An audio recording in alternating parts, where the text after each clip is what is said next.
বিশেষ শিশি তুলে দিয়ে বলল, যা, এটা তোর মায়ের ভাতের সাথে মিলিয়ে দে। আর হ্যাঁ, তোর মা যেন বুঝতে না পারে। এইটা কি আব্বা? এইটা হলো খাওন। তাহলে আমি একটু খাই? না না, ভুলেও না।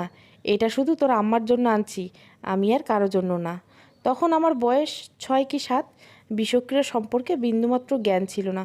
শুধু এইটুকু বুঝেছি, আব্বা মায়ের ভাতের সাথে মিশিয়ে দিতে বলেছে, আমায় তাই করতে হবে। আম্মাকে ডেকে বললাম, আম্মা, ভাত খাবো, খিদে লাগছে।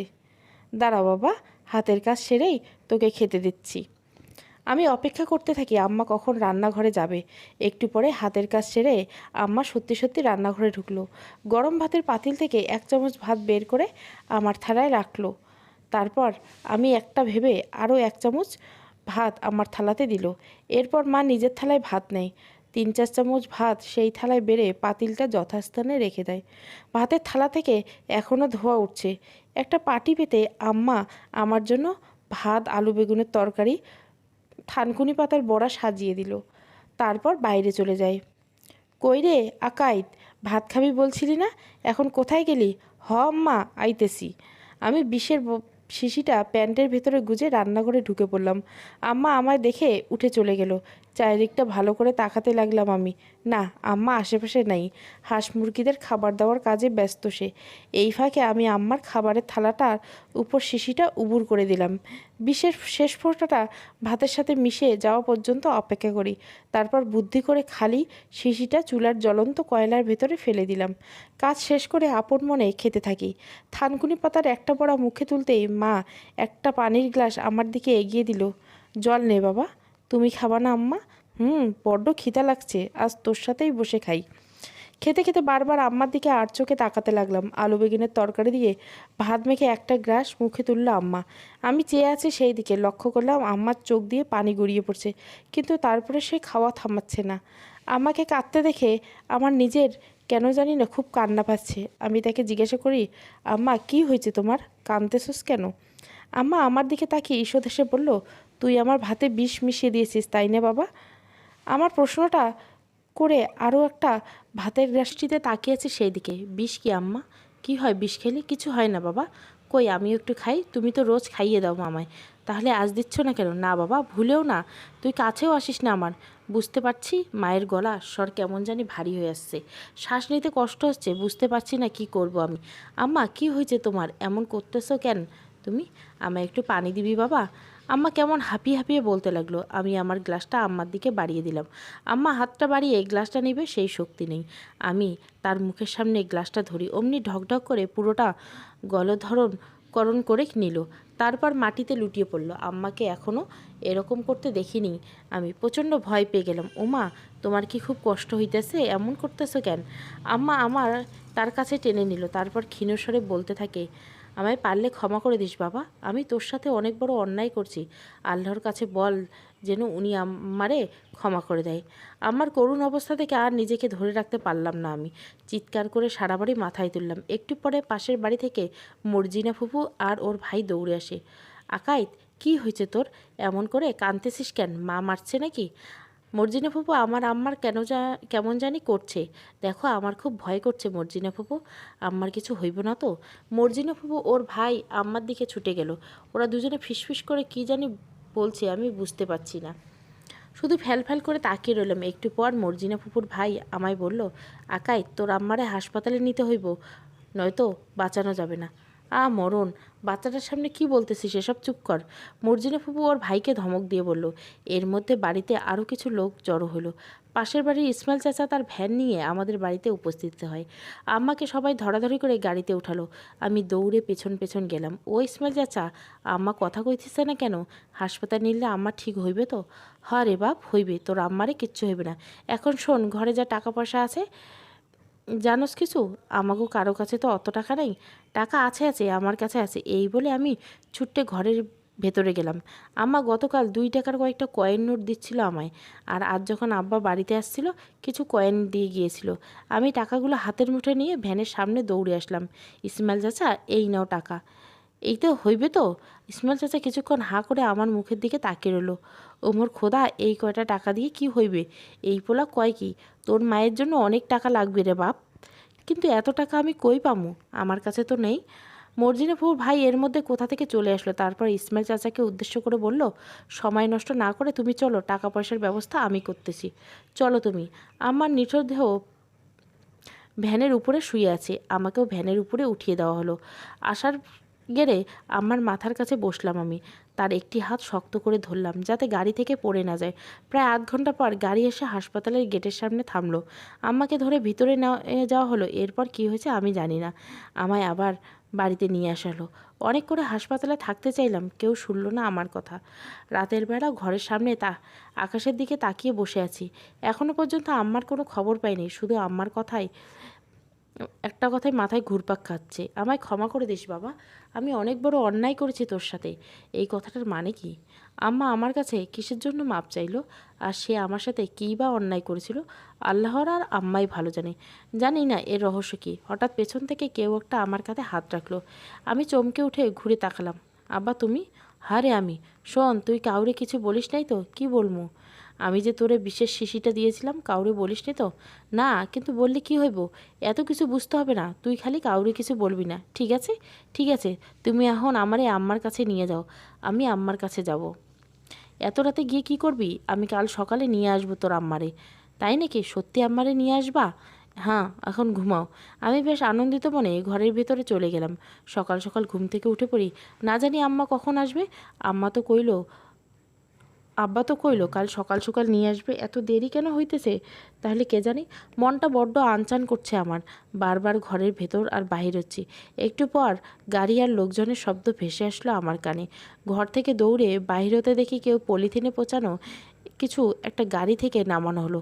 তারপর উঠোনের সামনে রাখে আমি আব্বারে গিয়ে কইলাম, ও আব্বা, এটা কী নিয়ে আইছো? আম্মা কোথায়? আমার আম্মা কই? তোর আম্মা এই পলিথিনের ভেতরে বাবা। আব্বা কাঁদতে কাঁদতে বলল, তুমি আম্মারে এই মোটা কাগজের ভেতরে রাখছো কেন? আম্মা যে শ্বাস নিতে পারবো না। আমার কথা শুনে উপস্থিত লোকজনের ভিতরে কয়েকজন কান্না শুরু করে দিল। বুঝতে পারছি না কি ঘটেছে এখানে। আব্বা আমায় জড়িয়ে ধরে হাউমাউ করে কান্না জুড়ে দিল। তোর আম্মা আর বেঁচে নাই বাবা, তোর আম্মা আমাগো সবাইরে ফাঁকি দিয়ে চলে গেছে। আব্বার কথাটা শুনে মাথাটা চক্কর দিয়ে উঠলো আমার। চারপাশটা অন্ধকার হয়ে আসতে লাগলো। দাঁড়িয়ে থাকতে পারছি না, আর মাথা ঘুরছে। আম্মার পায়ের কাছে গিয়ে পড়লাম। ঠিক তখনই একটা অদ্ভুত ব্যাপার লক্ষ্য করি আমি। এই পা তো আমার আম্মার না, পা না। আম্মার পায়ের আঙ্গুলগুলো একরকম লম্বা লম্বা। কেন? আমি নিশ্চিত এটা আমার আম্মার লাশ না। তাহলে আব্বা এটাকে আমার আম্মার লাশ বলতেছে কেন? আমার আম্মা কি সত্যিই বেঁচে আছে? আমার পায়ের কাছে লুটিয়ে পড়লাম আমি। না, এটা আমার আম্মা না। আব্বা, এটা আমার আম্মা না। কারে নিয়ে আইছো তুমি? আহারে, মায়ের শোকে বেচারা মাথাটা গেছে মনে হয়। দেখো, নিজের মায়েরই চিনতে পারছে না। গ্রামবাসী আমাকে উদ্দেশ্য করে বলতে লাগলো, কিন্তু আমি ভালো করেই জানি এটা আমার আম্মা না। আব্বা হয়তো কোথাও একটা ভুল হয়েছে। আমাকে যে করে হোক আব্বার ভুল ভাঙতে হবে। আম্মা দেখো, সবাই আম্মারে পাগল বলতেছে। তুমি আমারে মুখখানা দেখাও সবাই রে, এটা আমার আম্মা না। বাবা মার, এটা তোর আম্মা না তো কে? আমি নিজে সদর হাসপাতাল থেকে নিয়ে আসছি তোর আম্মারে। আমি আম্মার মুখ দেখতে চাই। আম্মার মুখ দেখতে চাই আমি। এই ঘরে কেউ আমার ঘরের ভিতরে নিয়ে যা। এইখানে আর বেশিক্ষণ রাখা যাবে না ওরে, পুরোপুরি পাগল হইয়া যাইব। মর্জিনা ফুপু আমায় ঘরের ভিতরে নিয়ে গেল। আমি ভিতরে যেতে চাইছিলাম না, এক প্রকার জোর করেই নিয়ে গেল। এরপর লাশটাকে গোসল করানো হলো। বাড়ির সামনে কবর খোঁড়া হচ্ছে, সেখানেই দাফন করা হবে। একটা বিষয় সত্যি বুঝতে পারছি না, লাশটা তো আমার আম্মার নয়। তাহলে কেউ চিনতে পারছে না কেন? কই, কেউ তো অস্বাভাবিক আচরণ করছে না। তবে কি আমিই ভুল? কিন্তু এত বড় ভুল হয় কি করে আমার? নিজের মাকেই চিনতে পারবো না আমি? না, ঘরের ভেতরে আটকে থাকলে চলবে না। যে করে হোক আমায় এখান থেকে বের হতে হবে। অনেক চেষ্টা করে কোনো মতে জানলার ফাঁক দিয়ে নিজের ছোট্ট শরীরটাকে বের করি। তারপর এক দৌড়ে কবরস্থানের কাছে যাই। আম্মাকে কবরে নামানো হবে ঠিক সেই মুহূর্তে আমাকে দেখে উপস্থিত সবাই হতবাক। এ কি, এ ঘর থেকে বাইর হইল কেমনে? তোরা কি ওকে মাইরে ফেলতে চাইস? ওরে সরাও তোমরা, আমি আমার আম্মারে দেখমু আমি। এই বলে লোকজনের বাঁধ ভেঙে সাদা কাপড়ে মোড়ানো লাশের উপর হামলে পড়লাম। লাশের চেহারার দিকে চোখ পড়তে আটকে উঠলাম আমি। মুখমণ্ডল অস্বাভাবিকভাবে থেতলে গিয়েছে। কিছুই বোঝা যাচ্ছে না। এই কারণে হয়তো কেউ লাশটাকে চিনতে পায়নি। আমি কিন্তু ঠিকই চিনতে পেরেছি। আমি কইছিলাম না এটা আমার আম্মা না? তাহলে তো দেখলে তো তোমরা। আকেদ বাবা, এটাই তোর আম্মা। তুই কি বলতেছিস আমি তোর আম্মারে চিনতে পারবো না? দেখ, যা হয়েছে মেনে নে বাবা। তোমরা সবাই দাঁড়িয়ে দাঁড়িয়ে কি দেখো? তাড়াতাড়ি জানাজার কাজ শেষ করতে হবে।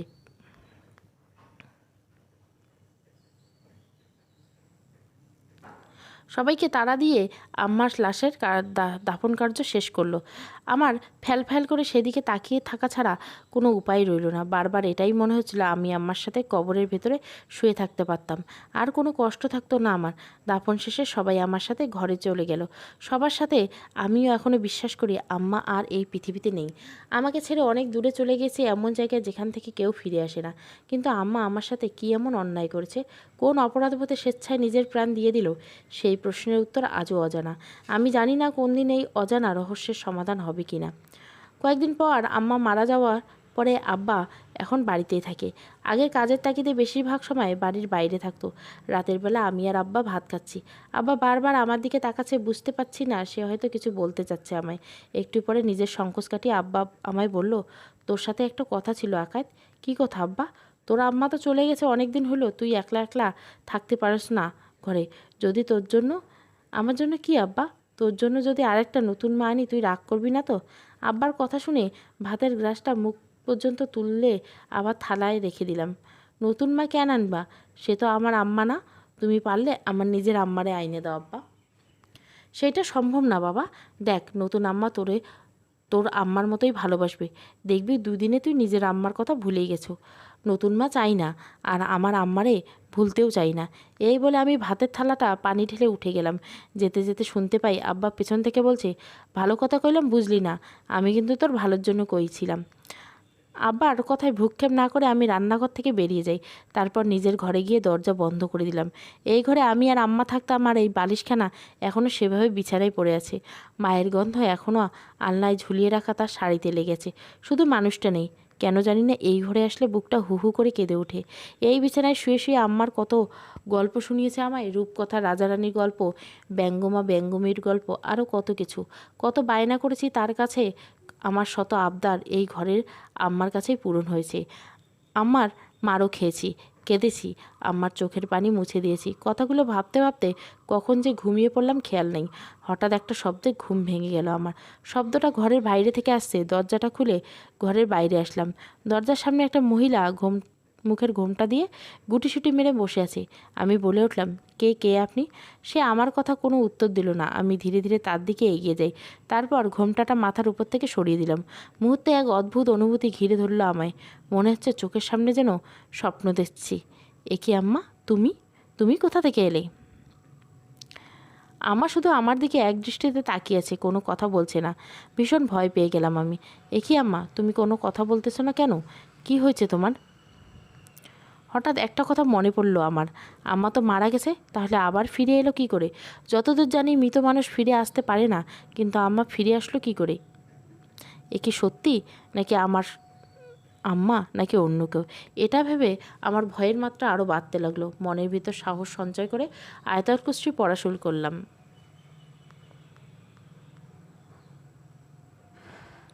আম্মা, তুমি এভাবে কিছু না বলে চলে যাচ্ছ, আমাকে কিছু বলতেছো না কেন তুমি? আমার কোনো প্রকার আকুতি মিনতি আম্মার কানে পৌঁছালো না। ধীরে ধীরে এগোতে এগুলো অন্ধকারে মিলিয়ে গেল। আমি আম্মার পেছনে দৌড়ে দেবার জন্য উদ্যত হলাম। অমনি ঘুমটা ভেঙে গেল। বিছানা থেকে ধরপড় করে উঠে বসলাম। বুকটা বড্ড শুকিয়ে গেছে।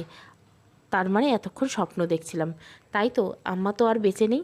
সে ফিরে আসবেই বা কী করে? যদিও এই স্বপ্নের মতো বাস্তবে কিছু ঘটলেও আমার থেকে বেশি খুশি হতো কেউ হতো না। আমি ভালো করেই জানি সেটা হয়তো কখনোই সম্ভব না। আম্মার আগে ঘুমানোর সময় খাটের পাশের বালিশটা পানি ভর্তি জগ রেখে দিতাম। এখন পানির জন্য রান্নাঘরে যাওয়া ছাড়া কোনো উপায় নেই। বিছানা থেকে উঠে ঘরের দরজাটা খুললাম। হাতে ছোট্ট টর্চটা নিয়ে বেরিয়ে পড়ি। তারপর রান্নাঘরের দিকে পা বাড়াই। আব্বা শোবার ঘর পেরিয়ে রান্নাঘরে যেতে হয়। তার ঘরের দরজার সামনে আসতে ভেতর থেকে অদ্ভুত আওয়াজ আমার কানেই ভেসে আসলো। ঠিক সেই মুহূর্তে আমার চলার গতি থেমে যায়। ব্যাপারটা কী হলো বুঝতে পারছি না। ভেতর থেকে কিসের শব্দ? আমি চুপি চুপি আব্বার দরজার সামনে এগোতে থাকি। তারপর কান পেতে ভিতরে কী ঘটেছে বোঝার চেষ্টা করলাম। এ তো কোনো মহিলার কান্নার আওয়াজ ভেসে আসছে। সে ফুপিয়ে ফুপিয়ে কান্না করছে, কিন্তু এত রাতে আব্বার ঘরে কোন মহিলা এসে কান্না করবে? একবার ভাবলাম আব্বাকে ডাক দেবো, কিন্তু পরক্ষণে থেমে গেলাম। ঘরের জানলার পাশে একটা ছোট্ট ছিদ্রের দিকে চোখ গেল আমার। সেই ছিদ্র দিয়ে ভেতরটা দেখার চেষ্টা করলাম। ঘরের ভিতরে আব্বার মোবাইলে আলো জ্বলছে। আলোতে দেখতে পাচ্ছি আব্বা কোনো এক মহিলার উপরে উঠে গেছে। তাদের দুজনের গায়ের উপরে একটাও চাদর বেছানো। তবে এটুকু বুঝলাম আব্বার গায়ে কোনো জামা নেই। যে মহিলাটার উপর উঠেছে কিছু একটা করছে, হয়তো খুব ব্যথা দিচ্ছে, যার জন্য সে সামনে কান্না করছে। দূর ছাই, ছাড়ো এবার, যাইতে হবে আমার। আর একটু সময় থেকে যা, এই সময় ছাড়া যায় তুই বল? তাড়াতাড়ি শেষ করেন, ভাইজান দেখে ফেললে মাইরে ফেলাইব আমারও। কেন রে, এসব প্রথমবার নাকি? এত ভয় পাচ্ছিস কেন? আমার খুব ভয় করছে, তাড়াতাড়ি যাইতে দাও আমায়। এই তো হয়ে আসছে। একটু পর দেখলাম আব্বা মহিলাটিকে শক্ত করে জড়িয়ে ধরেছে। অমনি ঘরের লাইট বন্ধ হয়ে যায়। তারপর গলার আওয়াজ ছাড়া আমি কিছুই শুনতে পারলাম না। উফ, ওড়নাটা কোথায় আমার? এই তো আমার বালিশের পাশে। নে ধর। দাঁড়াও।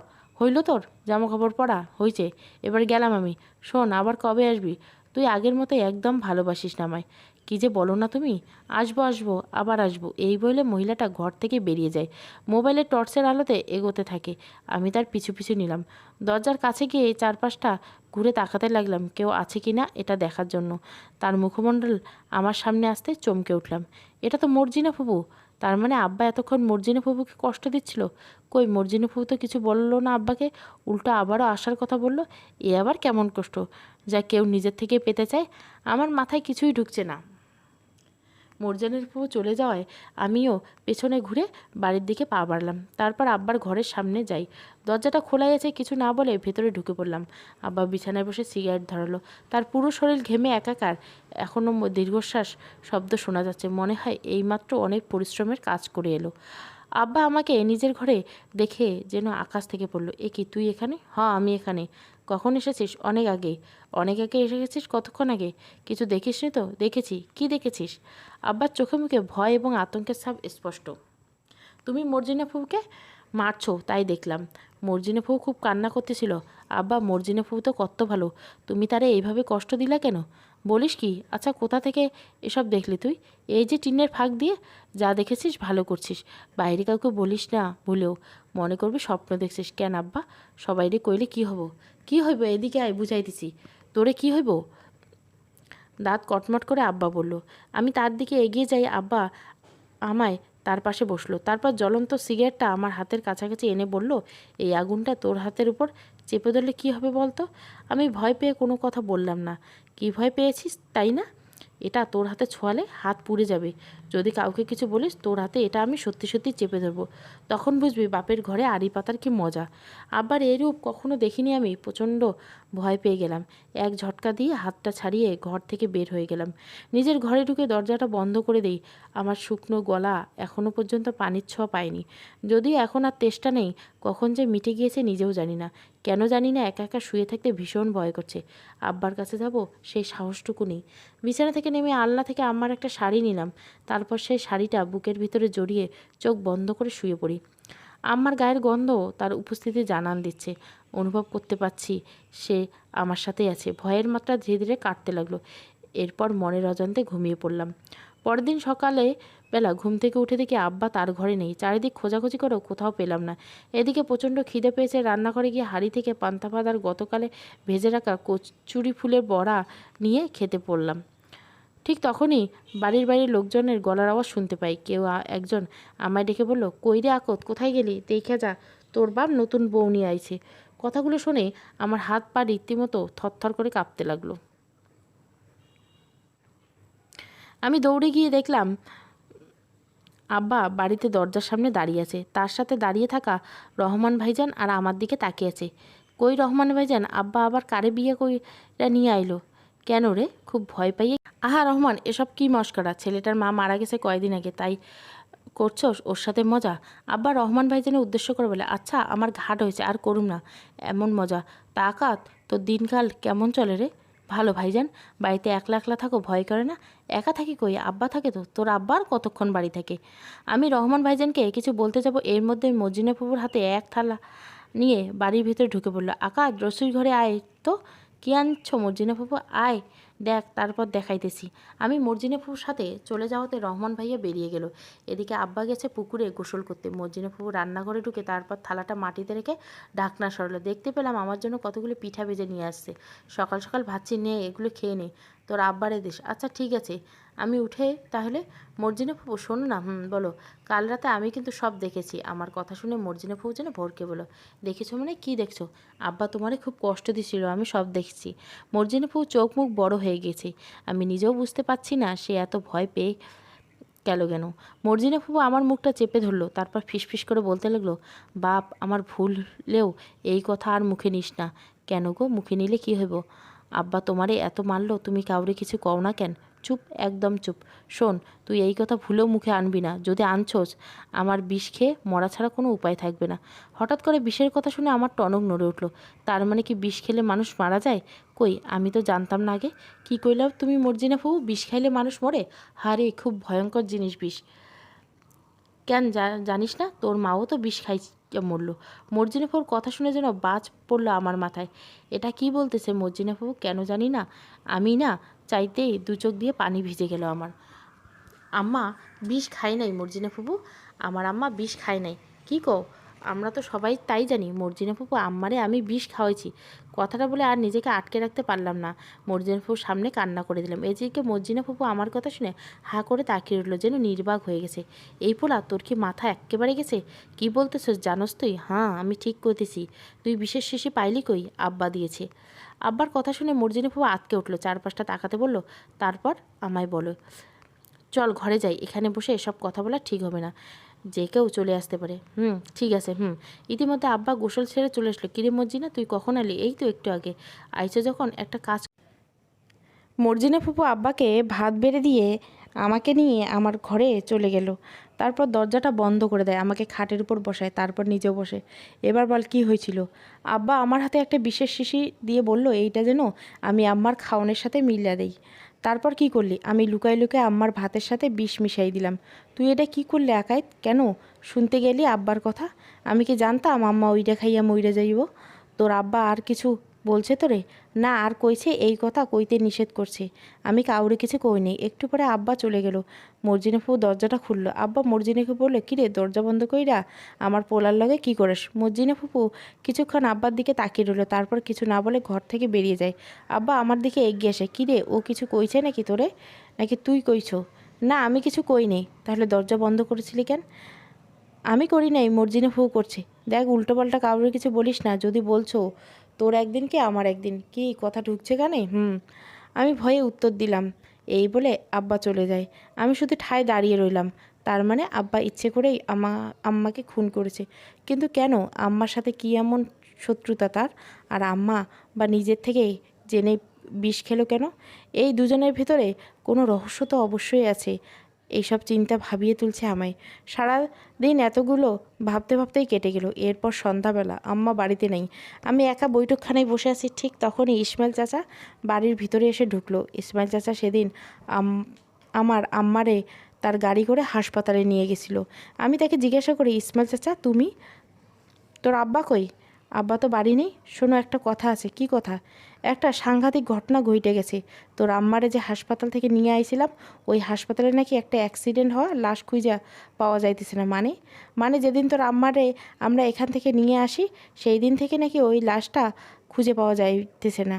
আমি এইমাত্র খবর পাইলাম। জানি না কি করতেছে ওরা। ইসমাইল চাচার কথা শুনে আমার আম্মার লাশের কথা মনে পড়ে গেল।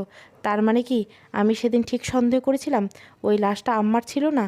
আল্লাহ, আমার মনের সন্দেহ তুমি সত্যি কইরে দাও। রহমান চাচার কথা শুনে আমার আম্মার লাশের কথা মনে পড়ল। একটু পরে বাড়িতে মর্জিনা ফুপু চলে আসে। সে আগের থেকেও রহমান চাচার সমস্ত কথা শুনে ফেলেছে। রহমান চাচা, কি কইতেছো তুমি এসব? মর্জিনা ফুপু রহমান চাচাকে বলে। হ্যাঁ রে, ঠিক কইছিলাম। আমি একটু আগে শুনলাম। এই কারণে তো দূরত্ব ভাইয়ের কাছে আসলাম, ওরে সবটা জানাবো। হ্যাঁ, তুমি দরদ ভাইয়েরে কিছু বইল না এক্ষুনি। কিন্তু কেন, কি সমস্যা ওরে? আমি কইছি না বলবা না, তাই বলবা না। আর যখন বলছি অবশ্যই কোনো কারণ আছে। আচ্ছা ঠিক আছে। আর পরে আমারে কিছু কইলো, তোর কথা বইলা দিমু কিন্তু, যে তুই আমারে নিষেধ করছো। আচ্ছা, যা খুশি করো, এখন চুপ থাকো। হ্যাঁ, আমি আসি তবে। এই বলে রহমান চাচা চলে গেল। মর্জিনা ফুপা আমায় বলল, চল আকাত, আমরা হাসপাতালে যাই। হাসপাতালে? হাসপাতালে কেন? চল আমার সাথে। আমার মনে হয় তুই ওই দিন ঠিক কইছিলি এটা তোর আম্মা ছিল না। দেখছো, তখন কেউ আমার কথা বিশ্বাস করলো না। জানি আমি। এবার চল যাই। আব্বা আইসে তো আবার খোঁজাখুঁজি করা শুরু করে দিবে। তখন কি হইব? আমি তার আব্বারে কিছু একটা বুঝাই বলমুনি। চল এবার। আমি মর্জিনা ফুপুর সাথে বাড়ি থেকে বেরিয়ে গেলাম। সদর হাসপাতাল আমাদের গ্রাম থেকে খুব একটা দূরে না, হেঁটে যেতে ঘন্টাখানিক সময় লাগে। যাতে আব্বার সামনে না পড়ি, তাই এই কারণে মর্জিনা ফুপু আমায় জঙ্গলের রাস্তা দিয়ে নিয়ে যায়। যদিও এখান থেকে যেতে একটু বেশি সময় লাগে। বেশ কিছুক্ষণ পরে হাসপাতালে পৌঁছালাম আমরা দুজন। এই জায়গায় শেষবার আম্মাকে নিয়ে আসছিলাম, আর আজকে আসলাম। মর্জিনা ফুপুর হাত ধরে আমি ভেতরে যাই, তারপর একজন ডাক্তারের সাথে দেখা করি। মর্জিনা ফুপু তার সাথে কথা বলেছে। আমি দাঁড়িয়ে দাঁড়িয়ে সবটা শুনতে লাগলাম। আচ্ছা ডাক্তার সাহেব, যে লাশটা হসপিটাল থেকে চুরি হয়ে গেছে, আমি তার ব্যাপারে কিছু কথা বলতে এসেছি আপনার সাথে। হ্যাঁ, সে তো বহুদিন আগেরকার কথা। বলেছিলাম ওই লাশটার কীভাবে মৃত্যু হয়েছিল তার কোনো ছবি বা কোনো কিছু আছে আপনাদের কাছে আমাদের দেখানোর জন্য? ওনার তো অ্যাক্সিডেন্টে মৃত্যু হয়েছিল, তার চেহারা এতটাই বাজেভাবে নষ্ট হয়ে গিয়েছিল ওনার পরিবারের লোকজন পর্যন্ত চিনতে পারছিল না। আর আপনার কাছে কোনো প্রকার ডকুমেন্ট আছে কোনো শেয়ার করব আমি? এটা আইন বিরুদ্ধে কাজ। ও আচ্ছা, তা লাশ কীভাবে চুরি হলো, কে করলে, এই বিষয়ে কিছু জানতে পেরেছেন? না, এখনও পর্যন্ত কিছু জানা যায়নি, আর আপনাদের এর থেকে বেশি কিছু জানানো সম্ভব না আমাদের পক্ষে ডাক্তার সাহেব। এরপর চলে গেল। মর্জিনা ফুপু আমাকে উদ্দেশ্য করে বলল, আমরা এবার সত্যিই মনে হচ্ছে ওই লাশটা তোর আম্মার ছিল না, এই মহিলা ছিল। দেখিস না ওনার মুখটা কীভাবে থেতলে ছিল। কি বোকা আমরা, তখন কিছুই বুঝতে পারিনি। কিন্তু আম্মার লাশের জায়গায় ওই লাশটা আসলো কেমনে? লাশ তো আর নিজের থেকে হেঁটে আসেনি। বুদ্ধিমানের মতো কথা বলছিস, আমিও একই কথা ভাবছি। তোর আম্মার লাশটা তাহলে কোথায় গেল, আর ওই মহিলার লাশটা তোর আম্মার জায়গায় আসলো কেমনে? আমার কি মনে হয় জানিস, কি তোর আব্বাই কিছু করেছে তোর আম্মার লাশ সেই বাড়িতে নিয়ে আসতে। তার কি একবারও সন্দেহ হয়নি? দেখ আদিবা ভাবিরে, আমরা আম্মার নাম আদিবা। আমাদের চিনতে ভুল হতেই পারে, তোর আব্বার ভুল হবার কথা না। তুই এইটুকু ছেলে, তোর সন্দেহ হলো আর তোর আব্বার হলো না, এটা সম্ভব? আমার এখন কি করব মর্জিনা ফুপু? সেটা তো আমি জানি না। তোর আম্মা যদি সত্যি বেঁচে থাকে, কোথায় আছে, কিভাবে আছে, আমরা কিছু জানি না। আমরা কেমনে খুঁজে বের করবো তারে? আর সে এখন বেঁচে আছে তার কি নিশ্চয়তা? আমার মনে হয় আম্মা মরে নাই, সে বেঁচে আছে। হ্যাঁ, তো আছে। কোথায়? একমাত্র আল্লাহই জানে কি হয়েছে আমাদের চোখের আড়ালে। শোন, এখন চল, এখানে আর কাজ নেই আমাদের। আব্বা তোরে বাড়িতে না পেয়ে সন্দেহ করতে পারে, কিন্তু এখন এসে তো তেমন কিছু জানতেই পারলাম না আমরা।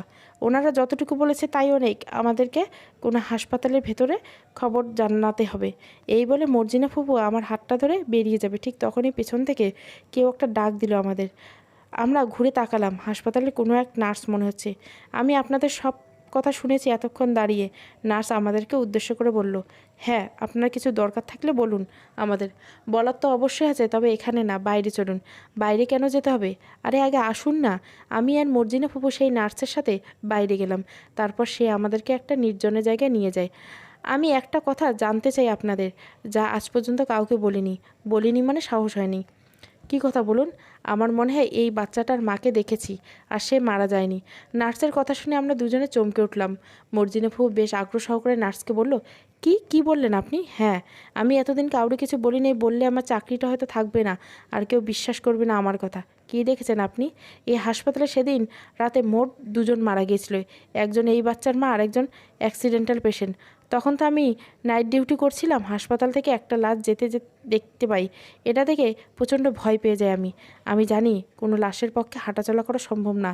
ওই মহিলা আদতে মারা যায়নি, কোনো রকম সারভাইভ করে গিয়েছিলেন।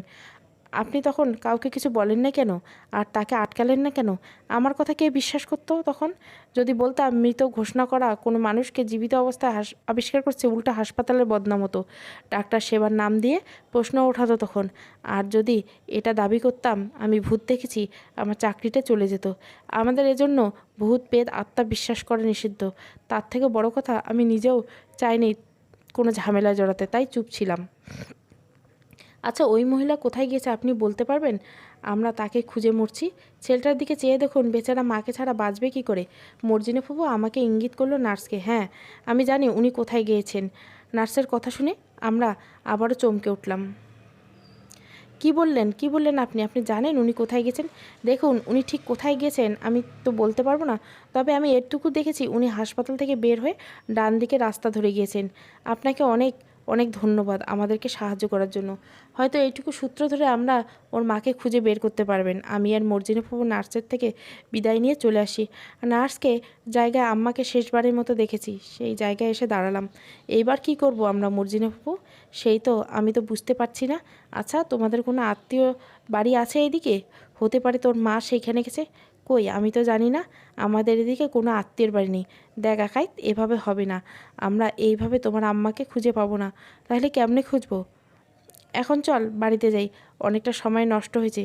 তোর আব্বা যদি একবার জানতে পারে আমরা লুকিয়ে লুকিয়ে সব করছি, আস্ত রাখবে না আমাদের। তাহলে আম্মারে আর পাওয়া হইব না? কেন হইব না? আম্মা ঠিক তার আম্মাকে খুঁজে পাবো। এখন চল বাড়িতে চল। এইভাবে আন্দাজ করে সারা রাত খুঁজলেও কিচ্ছু হবে না। আমরা পেছনের দিকে ঘুরবো, ঠিক তখনই কেউ একটা আমাদের অতিক্রম করে চলে যায়। এক মুহূর্তের জন্য মনে হলো আমি আমার মাকে দেখলাম। সামনে তাকাতে দেখতে পাই একজন মহিলা ঘোমটা দিয়ে দৌড়ে এগিয়ে যাচ্ছে। মনের অজান্তে আমার মুখ থেকে বেরিয়ে এলো, আম্মা। আম্মা, তুমি কোথায় যাচ্ছ? কী হলো আকাশ, কোথায় তোরা আম্মা? দেখো মর্জিনা ফুপু, আমি এইমাত্র আমার মাকে দেখলাম, ওটা আমার মা। আমি আর মর্জিনা ফুপু মহিলাটার দিকে এগিয়ে যাই। সে কিছু ওঠার আগে খপ করে আমার হাতটা টেনে ধরলো। আম্মা কিছু না বলে, এভাবে কোথায় যাচ্ছ তুমি? কি হলো? কে আপনি? এভাবে ঘোমটা দিয়ে আছেন কেন? এদিকে ঘুরে তাকান বলছি, মর্জিনা ফুপু বলল। মহিলা উল্টো করে ঘোমটা আরও লম্বা করে টেনে দিল। মর্জিনা ফুপু তার কাছাকাছি যেতেই সে এক ঝটকায় নিজেকে মুক্ত করে নেয়, তারপর চোখের পলকে কোথায় পালিয়ে গেল। কিছুই বুঝে উঠতে পারলাম না আমরা। মর্জিনা ফুপু আম্মা কোথায় চলে গেল? এই তো ছিল এখনই। তুই কি পাগল হয়ে গেছিস রাকাই? কে তোর আম্মা? উনি তো মা হইলে এভাবে পালিয়ে যাবেন কেন? না, ওটা তো আমার আম্মা না। তা আমাদের কোথাও একটা ভুল হইতেছে। ওটা আদিবা ভাবি হতেই পারে না, হয়তো অন্য কেউ, তাছাড়া চোট্টর হইতে পারে। তোর আম্মা হইলে এইভাবে পালাই যাইতে পারতো না। চল আমরা বাড়িতে যাই, আর এটা নিয়ে চিন্তা করিস না। একরাশ হতাশা নিয়ে আমি আর মর্জিনা ফুপু বাড়িতে ফিরে আসলাম। এখানে বুঝতে পারলাম কে ছিল ওটা, এইভাবে পালিয়ে গেল কেন আমাদের দেখে। কেন একটিবার নিজের মুখটা দেখালে কি এমন হতো? না, আর কিছু ভাবতে পারছি না। অনেকটা রাত হয়ে গেছে বলে মর্জিনা ফুপু তার বাড়িতে ঢুকে পড়লো। বাকি পথটুকু আমি নিজেই হেঁটে আসলাম। বাড়িতে দরজা খুলে ভেতরে ঢুকলাম। ঘরের সামনে যেতে দেখি আব্বা সামনে বসে আছে। আমি ভয়ে ভয়ে সামনে এগোতে থাকি। কী ব্যাপার, এত রাতে কোত্থেকে আইলো? মর্জিনা ফুপুর সাথে একটু বাইরে গেছিলাম, তা বাইরেটা কোথায় জানতে পারি? আমি আব্বাকে কি বলবো সত্যি বুঝতে পারছি না। যদি সত্যিটা বলে দেই হাসপাতালে গিয়েছিলাম, এতে আব্বা আরও বেশি রেগে যাবে। তাই কোনো কথা না বলে চুপ করে এলাম। কি, আমি কি জিগাইতেছি, কানে যাইতেছে না বুঝি? তার আগে তুমি কও, তুমি আম্মারে বিষ খাওয়াইছো কেন? আমি এখন জানি বিষ খাইলে মানুষ মারা যায়। তোমার জন্য আমার আম্মা মরছে। মুখ ফসকে আমার কথাগুলো বেরিয়ে গেলে আমার কথা শুনে আব্বা হতবাক, যেন নিজের কানকে বিশ্বাস করতে পারছে না। এই আকাই, তোর এসব কে শিখাইলো বল আমারে? আমি বলুম না? তোমায় কেন বলুম? বাবা, বাবা, বড় হয়ে দেখছিস। বড় হইব কি আছে আব্বা? বলো, আমি কি কিছু ভুল বলতেছি? আমি কিন্তু সবাইরে সবটা বলে দিব যে তুমি আমার আম্মারে মারছো। তোর আম্মারে তো আমি মারি নেই, মারছস তুই। বল, খাবারে বিষ মিশিয়ে দিয়েছিল? আমি দিয়েছিলাম? হ্যাঁ, আমি দিয়েছিলাম, কারণ তুমি আমারে শিখাই দিয়েছিলা। আমি তো জানতাম বিষ খাইলে মানুষ মরে। হ্যাঁ, বিষ খাইলে মানুষ মরে। তুমি জানো না আব্বার সাথে দাঁড়িয়ে দাঁড়িয়ে ঝগড়া কিভাবে করতে হয়? ঠিক জানো। আমি সবাইরে সব বলে দেবো তুমি আমার আম্মারে মারছো। আমার কথা শুনে আব্বা আর নিজেকে সংবরণ করতে পারল না। উঠে এসে আমাকে এক ধাক্কা মেরে মাটিতে ফেলে দিল। তারপর শাসিয়ে বলতে থাকলো, আজ থেকে বাড়ির বাইরে পা রাখলে তোর ঠ্যাং ভেঙে দিব আমি। আব্বা আমায় ধরে ভেতরে নিয়ে গেল। তারপর আমাকে আমার ঘরের ভিতরে রেখে দিল, দরজাটা বন্ধ করে দিল। আব্বা ধাক্কা মেরে ফেলে দেওয়াতে হাঁটুর নিচে সামান্য কেটে গেছে, অথচ সেদিকে খেয়াল করলো না। মাঝে মাঝে ভীষণ সন্দেহ হয় আমার, এটা কি সত্যিই আমার আব্বা? আব্বা হয়ে নিজের ছেলের সাথে এমন আচরণ করে কী করে? অবশ্য যে নিজের স্ত্রীকে বিষ খাইয়ে মারতে পারে, তার পক্ষে, মানুষের পক্ষে সব সম্ভব। সারা রাতটা প্রায় না ঘুমিয়ে কাটিয়ে দিলাম। ভোর রাতের দিকে চোখ জোড়া অসম্ভব রকম লেগে আসে। তারপর কখন যে ঘুমিয়ে পড়েছে ঠিক নেই। সকালবেলা আব্বা আর মর্জিনাফুর গলার আওয়াজে ঘুম ভাঙলো আমার। শুনতে পারলাম দুজনে বাইরে দাঁড়িয়ে উঁচু গলায় কথা বলছে। তুই আর আমার বাড়িতে আসবি না মর্জিনা? কেন কেন কেন আসবো না আমি? তুমি আমার ছেলেটার মাথা চিবাই খাইতেছস। ওর মাথায় সব বদবুদ্ধি তুই ঢুকাইছস, আমি জানি। কি আমি বদবুদ্ধি ঢুকাইছি? আর তুমি যেগুলো করছো সেগুলো কি খুব ভালো কাজ করছো? তার মানে আমি যা সন্দেহ করছি তাই? ওই পোলার সব কইছে তোরে। আজ তো আমি ওরে শেষ করে ফেলবো। আমি দাঁড়িয়ে টিনের ফাঁক দিয়ে সবটা দেখছি। আব্বা আমার ঘরের দিকে তেড়ে আসতে চাইলো। মর্জিনা ফুপু তার হাত চেপে দিল। দাঁড়াও দরুদ ভাইজান, দাঁড়িয়ে যাও। আমার ছাড় বলছি, ভালো হইতেছে না কিন্তু। এত মাথা গরম কইরো না।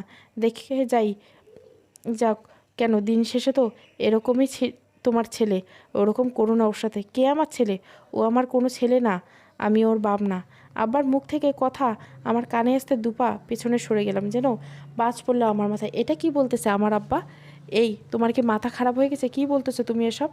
আব্বার গলার আওয়াজ মুহূর্তে নিচু হয়ে গেল, যেন অসাবধানতাবশত মুখ থেকে কথাটা বেরিয়েছে। দরুদ ভাইজান, কী হয়েছে তোমার? এমন করতেছো কেন? এরপর আব্বা আমাকে আর মর্জিনা ফুবুকে অবাক করে দিয়ে মাটিয়ে লুটি পড়লো।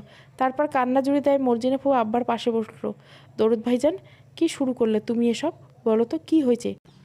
মর্জিনা, আমি যে কথাটা এতদিন বুকের ভিতরে পাথর চাপা দিয়ে রাখছিলাম, আজ আর পারলাম না নিজেকে ধরে রাখতে। এটা কেন বললাম আমি? এটা কি করলাম? এটা কি হয়েছে আমায় বলো। একটু আগে তুমি কি বললা আকাই তোমার ছেলে নয়? না কিছু না, আমায় আর কিছু জিজ্ঞাসা করিস না তুই। এই বলে আব্বা ঘর থেকে বেরিয়ে গেল। মর্জিনা ফুপু তাকে কয়েকবার পেছন থেকে ডাক দেয়, কিন্তু আব্বা সাড়া দিল না। দূরত ভাই, কোথায় চলে যাও? কিছু না বইলা চলে যাইতেছস কেন তুমি? আব্বা মর্জিনা ফুপুর কোনো কথায় ভ্রুক্ষেপ না করে চলে গেল। এরপর মর্জিনা ফুপু এসে আমার ঘরের দরজাটা খুলল।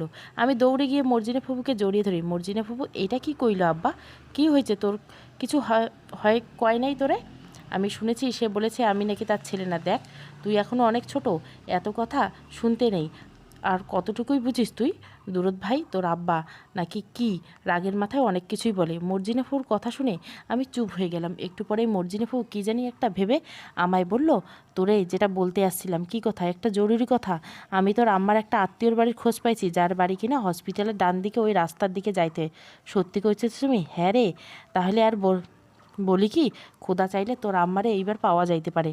সে তো বুঝলাম, কিন্তু আমার আম্মা ওইখানে আছে, তার কি মানে?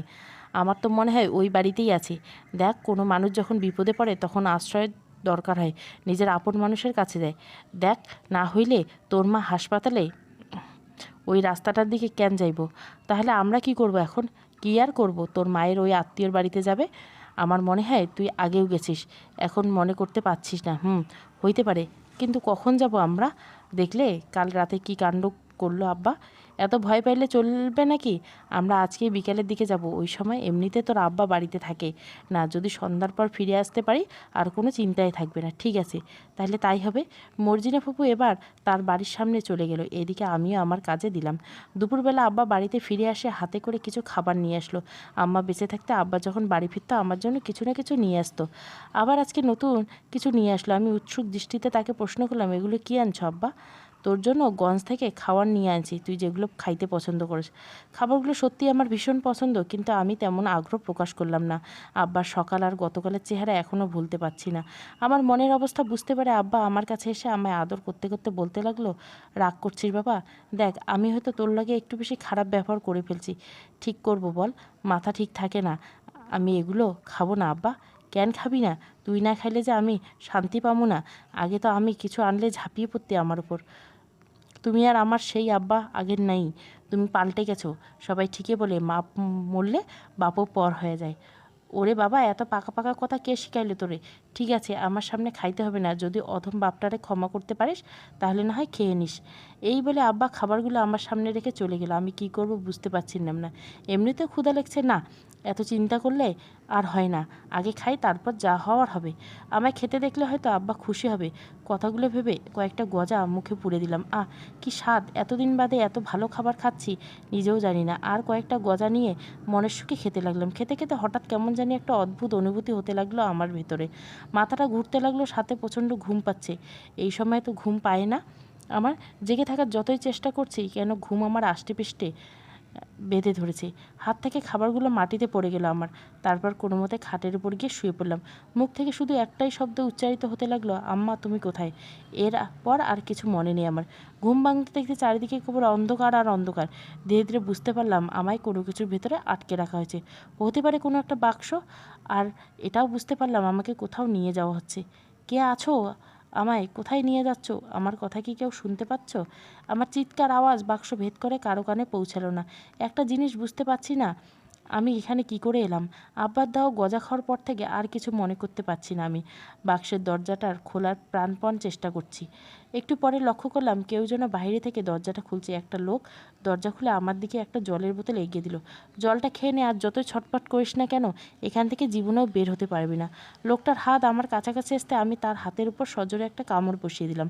তারপর বাক্স থেকে বেরিয়ে আসি। সে আমাকে ধরবার চেষ্টা করে ব্যর্থ হয়। ইতিমধ্যে আমি গাড়ি থেকে লাফ দিয়ে নিজেকে মুক্ত করে নিয়েছি। ভাগ্যিস গাড়িটা কিছু সময়ের জন্য থামানো হয়েছিল। তারপরেও এত উপর থেকে লাফ দেওয়ার কারণে আমার কপাল খানিকটা কেটে যায় আর পায়ে ভীষণ ব্যথা অনুভব করতে লাগলাম।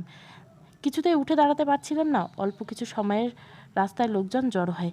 সেদিন ড্রাইভারের হদিশ নেই কোথাও। রাস্তার লোকজনরা আমায় নানা প্রশ্নে জর্জরিত করতে থাকে, অথচ আমি যে চোট পেয়েছি সেদিকে হুঁশ নেই কারো। এই ছেলে কোথা থেকে এলে, বাড়ি কোথায়, তোমার সাথে কি কেউ নেই, একা একা বেরিয়েছো? আমি এদের প্রশ্নের কী উত্তর দিব বুঝতে পারছি না। একটু পর একটি পরিচিত কণ্ঠ কানে ভেসে আসলো আমার। কি হয়েছে এখানে, একটু দেখতে দিন তো আমায়। আমায় সামনে যেতে দিন। যে ভিড় ঠেলে কেউ সামনে এগিয়ে আসতে লাগলো, তার দিকে চোখ পড়তে আমি বিস্ময়ে হতবাক, যেন জেগে জেগে স্বপ্ন দেখছি। মুখ ফুটে বলে উঠলাম, আম্মা। আম্মা? কে তোমার আম্মা বাবু? আম্মার কথা শুনে আমি যেন আকাশ থেকে বললাম, এটা কি বলছে আম্মা? আম্মা, আমি আকাশ, তোমার ছেলে। এই কয়দিনে ভুলে গেলে আমায়? বাবু, তোমার কোথাও একটা ভুল হচ্ছে, আমি তোমার আম্মা নই। আম্মার মিথ্যে কেন জানি বলছো? আমি জানি তুমি আমার আম্মা, তুমি ছাড়া আর কে হবে আমার মা? আচ্ছা, তুমি কোথা থেকে এসেছো আর কেউ নেই তোমার সাথে? আমি আম্মার কথায় কোনো উত্তর দিলাম না, শুধু অবাক হয়ে আছি তার দিকে। জানি না আম্মা আমায় কেন চিনতে পারছে না। আমায় দেখতে পেয়ে এতক্ষণ বুকে জড়িয়ে নেওয়ার কথা, কি হলো, কথা বলছো না কেন? ঠিক আছে, ব্যাপার না, তুমি বরং আমার সাথে চলো। কোথায় যাব? আমার বাসায় যাব। দেখো, তুমি কি চোট পেয়েছো, তাই তোমার চিকিৎসা দরকার। একটু পরেই রাস্তা ভীষণ হতে থাকে। তারপর সে একটা রিক্সা ডেকে আমায় রিক্সায় তুলে নিয়ে বসলো। চেহারায় মিল ছাড়া মায়ের আর কোনো কিছুই খুঁজে পাচ্ছি না এই মহিলার ভেতর। কথাবার্তা, পোশাকে কোনো কিছুতেই মিল নেই। আম্মা আগে এখন কখনোই এত শুদ্ধ কথা বলতো না। না, এরকম চাদরের সাথে শাড়ি পরতো না।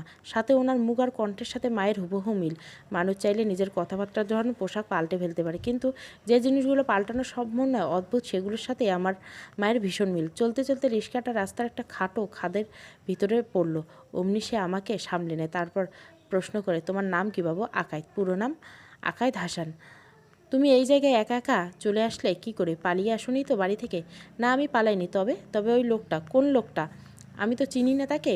তবে সে আমার সাথে খুব খারাপ কিছু করতে চেয়েছিল। তুমি জানতে সে খারাপ কিছু করতে চাইলো, তাহলে তার সাথে এলে কেন? আমি নিজে নিজে আসিনি। যখন ঘুম ভাঙলো দেখি অন্ধকার বাক্সের ভিতরে আটকে আছি, তখন ওই লোকটা আমায় পানি খেতে দিল। আমি তখন বুদ্ধি করে গাড়ি থেকে নেমেছি। বা, এটা খুব ভালো করেছো। তোমার বাবা মা নিশ্চয় হন্যে হয়ে খুঁজছে তোমায়। না, কেউ খুঁজছে না আমায়। খুঁজছে না মানে কেন? আমার মা নেই, আব্বা আছে শুধু। আব্বা আমায় ওই খারাপ লোকটার হাতে তুলে দিয়ে। ধুর, এটা হয় নাকি আবার? হয়। আব্বার ওই দেওয়া গজাগুলো খেয়ে আমায় খুব ঘুম পায়। তারপর আর কিছু মনে নেই আমার। হয়তো হয়তো আব্বাই চেয়েছিল আমি যেন আর ওই বাড়িতে না থাকি, তাই আমায় খারাপ লোকটার হাতে তুলে দিয়েছিল। ইস বাবা, এমন একটা কাজ কেন করলো তোমার সাথে? আমি জানি না। একটা কথা, তোমার কথাগুলো বলে শুনেই মনে হচ্ছে আমি বাচ্চার সাথে কথা বলছি। এরকম বড়দের মতো কথা শিখলে কোথা থেকে? জানি না, আমি নিজেও জানি না। তবে অনেকে বলে আম্মা চলে যাওয়ার পর নাকি আমার ভেতরে অনেক পরিবর্তন এসেছে। বুঝতে পারছি, আসলে সত্যি পরিস্থিতি মানুষকে সময়ের থেকে অনেক বেশি ম্যাচিওর করে দেয়। তোমার ক্ষেত্রে হয়তো তাই আছে। ম্যাচিওর কি? আমি এই অদ্ভুত শব্দের সাথে পরিচিত নই, তাই তাকে প্রশ্ন করিনি। হা হা, ম্যাচিওর হলো পরিপক্ক, মানে তুমি সব থেকে বুঝতে শিখে গেছো। তারপর ওনার আর কোনো কথা হলো আমার সাথে। রিস্কা আপন গতিতে এগিয়ে চলতে লাগলো। এদিকে আমার বাড়ি। বিকেলবেলা আব্বা বাড়িতে ফিরে এসে আমার নাম ধরে ডাকতে শুরু করে, আকাদ, আকাদ, কই গেলি রে? আমার কোনো সাড়া শব্দ না পায় আব্বা চারপাশটা খুঁজতে লাগলো। তারপর আমার ঘরের দিকে আসে। দরজা খুলে দেখতে পায় আমি বাড়ি নেই। সারা বাড়ি তন্ন তন্ন করে খুঁজে কোনো রকম সন্ধান মিলল না। বেশ কিছুক্ষণ খুঁজে না পেয়ে মর্জিনাপুর বাড়িতে গেল। কিরে মর্জিনা, আকাদ কোথায়? সে কি আমি জানি? তুই জানিস না মানে? ও তো বেশিরভাগ তোর লগেই থাকে। হ্যাঁ, থাকতো, কিন্তু তুমি সকালবেলা আমার নিষেধ করে দেওয়ার পরে আর একবারও যাইনি। না, ও আসছে। তাহলে কোথায় গেল ছেলেটা আমার? কেন বাড়িতে নেই? বাড়িতে থাকলে কি তোর কাছে আসতাম? ভালো করে খুঁজে দেখো। আর কোথায় যাবে? আমার কিছুই মাথায় ঢুকতেছে না। কোথায় চলে যাবে ছেলেটা? আচ্ছা, তুমি শেষবারের মতো কখন দেখছিলে ওরে? মনে আছে দুপুরবেলা তুই আমায় কিছু খাবার দিছিলে ওর জন্য? আমি ওগুলো নিয়ে দিছিলাম ওরে, আর ওইটাও বলেছিলাম যে খাবারগুলো নিয়ে আসছি। তুই দিয়েছিস বলি নেই। কেন বললা না? দেখো, সকালে এমনিতে ওর সাথে অনেক খারাপ ব্যবহার করছি, ভাবছি আমি আনলে ও খুশি হইব, মনটা হয়তো ভালো হইব। কি উল্টোপাল্টা হয়ে গেল বলতো? এ তো খুব চিন্তার বিষয়। আচ্ছা চলো আমিও গিয়ে তোমার সাথে খুঁজি। এইভাবে আর কোথায় যাবে? আমার মনে হয় খুঁজলে ঠিক পাওয়া যাবে, এত চিন্তা কইরেন না। মর্জিনা ফুপু আর আব্বার সাথে বাড়ি থেকে বেরিয়ে পড়লো, তারপর আমায় খুঁজতে লাগলো। এই মর্জিনা, তুই আমার ছেলের সাথে কিছু করিস নাই তো আবার? তুমি এসব কি কইতেছো দরুদ ভাই? আমি অকায়দে ক্ষতি করুম ভাবলা কেমনি? আমি অনেক কিছু ভাবতে পারি এখন, তুই গজার সাথে কিছু মানে তুমি বলতে চাও আমি কি এর আগেও খাওয়ার দেই নাই তোমাকেও? দেখো একদম ঠিক হইতেছে না, আজে বাজে কথা বন্ধ করো। ঠিক আছে বলুম না, আর শুনে রাখ, ওর সাথে কেউ খারাপ কিছু করলে আমি কিন্তু ছাড়ুম না তারে। আজ মনে হয় ছেলের জন্য বেশি দরদ দেখাইতেছে, এতদিন কোথায় ছিল ভালোবাসা? বাজে কথা বলিস না, পারলে আমার সাথে খোঁজরে। এদিকে আমি সেই মহিলার সাথে বাসায় আসলাম, উনি আমায় ওনার ঘরের সোফার উপর বসিয়ে ভেতরে চলে গেলো। একটু পর ব্যান্ডেজ আর ডেটল নিয়ে ফিরে এলো। ব্যথা কি একটু কমছে? হ্যাঁ অনেকটা কমছে আগে থেকে। হাতটা এদিকে বাড়াও, ওষুধ লাগিয়ে দিছে। আমি তার দিকে হাতটা বাড়িয়ে দিলাম, বহুদিন পর যেন নিজের মায়ের পরশ পেলাম। দুটো মানুষের ভেতরে কি করে এত মিল থাকতে পারে? আমি শুধু নির্বাক দৃষ্টিতে তাকিয়ে আছে তার দিকে। সে আমার ক্ষতস্থানে ওষুধ লাগিয়ে ব্যান্ডেজ করে দিল। তারপর আবারও ঘরে চলে গেল। আমি সোফা থেকে উঠে এদিক ওদিক তাকাতে থাকি। বসার ঘর থেকে বেরিয়ে পাশের ঘরে ছিলাম। হঠাৎ আমার চোখ জোড়া দেওয়ালের দিকে ঝুলানো একটা ছবির দিকে আটকে গেল। এ তো আমার ছোটোবেলার ছবি, হুবহু এরকম একটা ছবি আমাদের বাড়িতে এসেছে। এই মহিলা যদি সত্যি আমার আম্মা না হয়, তার ঘরে আমার ছবি কি করছে? ছবিটার দিকে ধীরে ধীরে এগিয়ে গেলাম, তারপর ওটার পর হাত বুলাতে লাগলাম। হঠাৎ কিছু বোঝার আগে ছবিটা মেঝেতে পড়ে যায়। শব্দ পেয়ে তিনি ঘর থেকে ছুটে আসেন। এ কি, এটা কি করলে? আমি বুঝতে পারিনি, একদম বুঝতে পারিনি। তুমি কেন এসেছো এই ঘরে? আমি বলছি তোমায়, এটা কার ছবি? আপনার কি হয়? একই তো আমার ঘরের জিনিস ভেঙে ফেলছো, আবার প্রশ্ন করছো। বুঝতে পারছি ছবি ভাঙায় উনি আমার ওপর খুব রেগে গেছেন, তাই আমি আর কোনো কথা বললাম না। দেখো আমাকে না বলে আমার কোনো জিনিসের উপর হাত দেবে, বুঝতে পেরেছো? এবার চলো আমার সাথে, তোমার খাবারের ব্যবস্থা করছি। বেশ স্বাভাবিক গলায় কথাগুলো বলে আমার হাত ধরে খাবারের টেবিলে নিয়ে গেলেন। আমি একবার পিছন ফিরে তাকালাম, ছবিটা মেঝের উপর পড়ে ভাঙা কাজগুলো চারিপাশে ছিটিয়ে আছে। এক পলক ঘুরে আবারও ঘুরে নিলাম।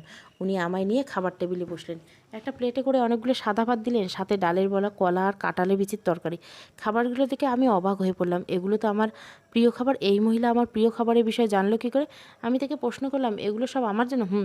তোমার জন্য রান্না করেছি। এত তাড়াতাড়ি এগুলো জোগাড় করলে কোত্থেকে? পাশের দোকান থেকে কিনেছি, এখানে সব কিছু পাওয়া যায়। কিন্তু এগুলো তো সব আমার প্রিয় খাবার, আপনি জানলেন কি করে? আমি জানি না তো কে জানবে? উনি কথাটা বলে নিজেকে সংবরণ করলো, যেন আরও কিছু বলার ছিল তার।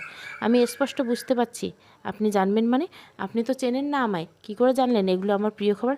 তুমি বড্ড কথা বলো, এখন চুপচাপ খাও তো। তোমার খাওয়া শেষ হলে আমি খাবো। আপনিও বসুন না। না, আগে তুমি খাও। আমি হাত দিয়ে খাবারগুলো খেতে যাব, কিন্তু হাতের কবজিতে ব্যান্ডেজ থাকা ঠিকমতো খেতে পাচ্ছিলাম না। তারপরে খাওয়ার চেষ্টা করছি, প্রচুর খিদে পেয়েছে, তার উপর এত ভালো তরকারি। উনি আমার সমস্যাটা বুঝতে পেরে হেসে বলেন, আচ্ছা ছাড়ো, আমি খাইয়ে দিচ্ছি। আপনি আমায় সত্যি খাইয়ে দেবেন? হ্যাঁ দেবো বই কি। জানেন আমার আম্মা আমায় রোজ নিজের হাতে খাইয়ে দিতেন, তাই নাকি? আসলে সব মায়েরা এমন হয়, শুধু তোমার মানায়। উনি নিজে হাতে ভাত মেখে আমায় খাইয়ে দিতে লাগলেন, যেন অনেক দিন পর নিজের মায়ের হাতে রান্না খাচ্ছি। আমার রান্না করা আর এনার রান্নার ভেতরে হুবহু মিল। পেট পুরো খেয়ে নিলাম। আম্মা মারা যাওয়ার পর এই এত প্রথম তৃপ্তি সহকারে ভাত খেলাম। তৃপ্তির ঢেকুর তুলে ঘর থেকে বেরিয়ে গেলাম। এরপর উনি খেতে বসেন। আমি কৌতূহলবশত ফাঁক দিয়ে উকি দিলাম। দেখতে পাই উনি খাচ্ছেন আর কান্না করছেন। চোখ বেয়ে পানি প্লেটে গড়িয়ে পড়লো। একবার ভাবলাম ওনার কাছে যাব, কিন্তু আগের বকাবকির কথা মনে পড়তে পিছপা হলাম। এদিকে আমার গ্রামে সেই লোকটা যে আমাকে জোর করে গাড়ি তুলে নিয়ে যাচ্ছিল, সে চুপি চুপি একটা বাঁশবাগানে এসে ঢুকে পড়ে। একটু পরে মর্জিনা বউ সেই জায়গায় এসে হাজির হয়। কী হলো, তুমি সোজা গ্রামে চলে এলে কেন? কোনো ফোন করে কথা বলা যেত না? আপনি কি আমার গাধা মনে করেন? এইসব কথা ফোনে বলা কতটা রিস্কি জানেন? হ্যাঁ জানি সব। এবার কি বলতেছেন বলুন। একটা ঝামেলা হয়ে গেছে। ঝামেলা হয়ে গেছে মানে কি হয়েছে? ধরা পড়ে গেছেন নাকি? ধরা পড়লে কি এখানে থাকতাম? অন্য কেস। হয়েছে কি, ছেলেটা তো পালিয়ে গেছে। কি পালিয়েছে ছেলেটা? কি করে পালালো? আপনি আমার সামনে দাঁড়িয়ে এই কথাটা বলছেন কোন সাহসে? আরে এত রেগে যাচ্ছেন কেন? আমি তো পানি দিতেই গিয়েছিলাম, তারপর এমন কাণ্ড করলো, বুঝতে পারছি না আমি কিছুই। কোথায় গেছে? এখন কোথায় গেছে কিছু জানতে পেরেছেন? ওর কোনো ক্ষতি হয়নি তো আবার? সে কী করে জানবো? আমি এত কিছু জানি না। ওই ছেলে আপনার জিম্মেদারিতে দিয়েছিলাম আমি। এখন যদি ওর কোনো ক্ষতি হয়, আপনাকে ছেড়ে দিব না। এখন কি করব আমি? কিছু বলুন। খুঁজুন বাচ্চা ছেলেটাকে যতদূর। আর আমি চাই না আবার ঘুরে ফিরে এসে নিজের দজ্জাল বাপের হাতে পড়ুক। আপনি ওকে খুঁজে বের করুন, আমার ওই লোকের কাছে রেখে আসবেন। পরে আমি গিয়ে কথা বলবো ওর সাথে। আচ্ছা ঠিক আছে, আমি দেখছি কি করা যায়। এবার যাই আমি তাহলে। যান, আর উনি যেন আমি তাহলে যান, আর কেউ যেন কিছু জানতে না পারে, সাবধান। আচ্ছা যাবার আগে আপনাকে একটা প্রশ্ন করি, বলুন। আমি বুঝতে পারছি না আপনি ছেলেটার ক্ষতি করতে চান না, কিন্তু এরকম একটা কাজ কেন করলেন? অন্যভাবে ছেলেটাকে তো আপনার লোকের কাছে পাঠাতে পারতেন না। আকাইদকে চিনি আমি, আমি ভালো মুখে কইলে ও কখনোই বাড়ি থেকে পালাইতো না। আমি ওকে চেয়েছিলাম ওকে আমার এক পরিচিত মানুষের কাছে রেখে আসতে, আর ও যাতে ফিরে আসতে না পারে সেই কারণে ওকে অজ্ঞান করে রাখা হয়েছিল। হ্যাঁ, বুঝতে পেরেছি, কিন্তু এখানে কে এমন ওর এত বড় শত্রু যার জন্য আপনি এই কাজটা করলেন? বললাম তো, ওর নিজের বাবা। আমি ওকে বিশ্বাস করি না। যখন তখন ছেলেটাকে মেরে ফেলতে পারে, যে নিজের বউকে খুন করতে পারে তার পক্ষে সব সম্ভব। আমি চাই না আকাইদ ওর বাবার মতো একটা মানুষের কাছে থাকে। যাই হোক, আপনাকে এত কথা বলে কী লাভ, এখন তাড়াতাড়ি যান এখান থেকে। এরপর লোকটা চলে গেল। মর্জিনী ফুপু চারিদিকে তাকাতে তাকাতে বাড়ির দিকে চলে গেল। তখন অনেকটা রাত, খেয়ে দিয়ে আমি ঘুমালাম। উনি এসে আমার মাথার হাত বুলিয়ে ঘুম পাড়িয়ে দিতে লাগলো। জানি না আমি মায়ের ভাবে ওনার হাতটা চেপে বুকে ধরলাম। উনি পাশে বসে রইল আমার পাশে। মর্জিনা ফুপু লোকটাকে বিদায় করে সোজা আমাদের বাড়িতে আসে। এসে দেখতে পায় আব্বা উঠানে বেশ ভয়ে ভয়ে দাঁড়িয়ে আছে। তার সামনে ঘোমটা দেওয়া একজন মহিলা। মর্জিনা ফুপু আব্বাকে উদ্দেশ্য করে বলে, দরুদ ভাইজান, এটাকে? আমি জানি না মর্জিনা। তখন থেকে কথা বলতেছে না, কোনো সারা শব্দ দিতেছে না। এই যে, কে আপনি? নিজের ঘোমটাটা সরান। কেন আইছেন এই বাড়িতে? সে মর্জিনা ফুপুর কথায় কোনো উত্তর দিল না, ঠায় দাঁড়িয়ে এলো। আচ্ছা, মুশকিল তো বোবা নাকি? কথা কইতে জানেন না নাকি? আমি পুরুষ মানুষ বইলা গায়ে হাত দিচ্ছি না। তুই একটু দেখ মর্জিনা। মর্জিনা ফুপু মহিলাটার দিকে এগিয়ে যায়। ঘোমটা মাথা থেকে টেনে দিতেই দুজনে চমকে গেল। এ কি, আকাইদের মা তুমি? তুমি ফিরে আসলে কি করে? মর্জিনা ফুপু অবাক বিস্ময়ের তাকে প্রশ্ন করে। আব্বা চোখ বড় বড় করে দৃষ্টি দাঁড়িয়ে আছে। এদিকে আমি সেই মহিলার হাত বুকের ভেতরে দিয়ে পরম নিশ্চিন্তে শুয়ে আছি। মর্জিনা এটা কি দেখতেছে? আকাইদের মা ফিরে আসলো কেমনে? কেন ভাইজান, কেন ফিরে আসতে পারে না? তুমি সত্যি করে কও তো, আদিবা ভাবিরে কি আদৌ মারা গেছিল? মানে কি কইতে চাস তুই? আমরা তো কেউ দেখি নেই ভাবির মুখোমুখি। তুই সবারে বলেছিলি গাড়ি থেকে পড়ে মুখটা থেতলে গেছে, আমরা তাই বিশ্বাস করছিলাম। চুপ করো, আমি যা কইতেছি বিশ্বাস করো। আদিবা সত্যিই মারা গেছে। তাই নাকি? তাহলে এইটাকে আদিবা ভাবির ভূত? জানি না, কিচ্ছু জানি না আমি। দেখো ভাইজান, আমি ভালো করে জানি ওইটা আদিবা ভাবির লাজ ছিল না। মাথা খারাপ হয়ে গেছে তোর? আদিবা ভাবির লাজ ছিল না, তার কার লাজ ছিল তাহলে? সেটা তুমি ভালো করে জানো। তবে তুমি কোনো একটা ঘাপলা করেছো, আমি নিশ্চিত। বিশ্বাস কর মর্জিনা, আমি কিছু করি নাই। মর্জিনা ফুপু জানে আব্বা হয়তো এখন কিছু স্বীকার করবে না, নাকি সে সত্যি কিছু জানে না, কে বলতে পারে। এদিকে আমার আম্মার মতো দেখতে সেই মহিলা ঠায় দাঁড়িয়েছে, তার মুখে কোনো কথা নেই। মর্জিনা ফুপু আবারও এগিয়ে গেলেন তার দিকে। এই মাইয়া কথা কইতেছে না, কানে ঢুকে না? হ্যাঁ, আল্লাহ বোবা হয়ে গেল নাকি? দরুদ ভাইজান, ওরে ঘরে নিয়ে যাও। তার আগে ওরা মুখ খুলতে বলো, কিছু তো কইতেছে না। আমার মনে হয় কোনো একটা সমস্যা আছে, কথা বললে হলে এতক্ষণে ঠিক কইতো। আমার আর চাপ দেয়নি। মর্জিনা ফুপু আম্মার মতো দেখতে সেই মহিলাকে ঘরে নিয়ে গেল। তার গায়ের কাপড় বেশ পুরনো আর ছেঁড়া। তাকে গোসল করিয়ে আম্মার একটা পুরনো শাড়ি পরিয়ে দিল। আকাইতের আম্মা ফিরে এসে শুনে গ্রামের সকল মানুষ আমাদের বাড়িতে জড়ো হলো। সবাই বিস্ময়ে হতবাক। যে মানুষটাকে চোখের সামনে কবর দিতে দেখেছে সে আবারও ফিরে এলো, এটা শুনলে যে কোনো মানুষ পিলে চমকে উঠবে। সকাল হতে বাড়িতে গ্রামের একদল পুরুষ মহিলা এসে হাজির। কই গেলা দরুদ? কি শুনতেছি তোমার বউ নাকি ফিরে আইছে? বাবা অনিচ্ছাসে তো ঘর থেকে বেরিয়ে আসলো। কে কইলো এইসব কথা তোমাকে? আমি কইতেছি। সবার মুখেই তো শুনেছি। হ্যাঁ, একজন কইলো কাল সন্ধ্যায় আসছে, যারে দেখতে আকাইদের আম্মার মতো। তোমরাই বলে আকাইদের আম্মা তো মারা গেছে, তাহলে ফিরে আসলো কেমনে? তাই তো কথা। তবে আমরা কিন্তু আকাইদের আম্মার মুখ দেখি নাই। তুমি যা কইছো তাই বিশ্বাস করছি। কি জানি কার মনে কি হয়। তোমরা যাতে দেখতে চাও চলে যাও, শুধু শুধু পেঁচাল পারো না তো। মর্জিনা ফুপু রাতে তাকে আম্মার ঘরেই রেখেছিল। আম্মা তাই ওই ঘর দেখিয়ে দিল সবাই, কিন্তু আম্মার ঘরে গিয়ে তারা কাউকে খুঁজে পেল না। একজন মহিলা আব্বাকে চেঁচিয়ে চেঁচিয়ে বলতে লাগলো, এ কি, তুমি তো কইলা ওই বেডি এই ঘরে আছে, কোথায়? কেউ নাই তো। তুমি কি মস্কারা করতেছো আমাকে লগে? তোমার সকাল সকাল আমার মাথাটা না খেয়ে ছাড়বা না বলতেছি। রাতের বেলা মর্জিনা ওকে ওইখানে রেখে গেল, এখন কোথায় উদয় হয়ে যাব সে আমরা কি জানি। তুমি এসে দেখে যাও। ঘরে এসে মহিলাকে না পেয়ে আব্বা সবার মতো বেশ অবাক হয়। মর্জিনা ফুকে ব্যাপারটা জানানোর জন্য আব্বা তার বাড়িতে ছুটে গেল। এদিকে আমি এখনও মনে হচ্ছে আম্মার মতো দেখতে সেই মহিলার হাত ধরে শুয়ে আছি। ঘুম ভাঙতে দেখি পাই বুকের ভেতরে একটা ছোট্ট কোলবালিশ। মানে উনি এটা আমার কাছে রেখে চলে গেলেন। আমি ঘুমের ঘরে ভাবলাম উনি হয়তো সারা রাত আমার কাছে ছিলেন। কি বোকা আমি, সে আমার কাছে থাকবে কেন?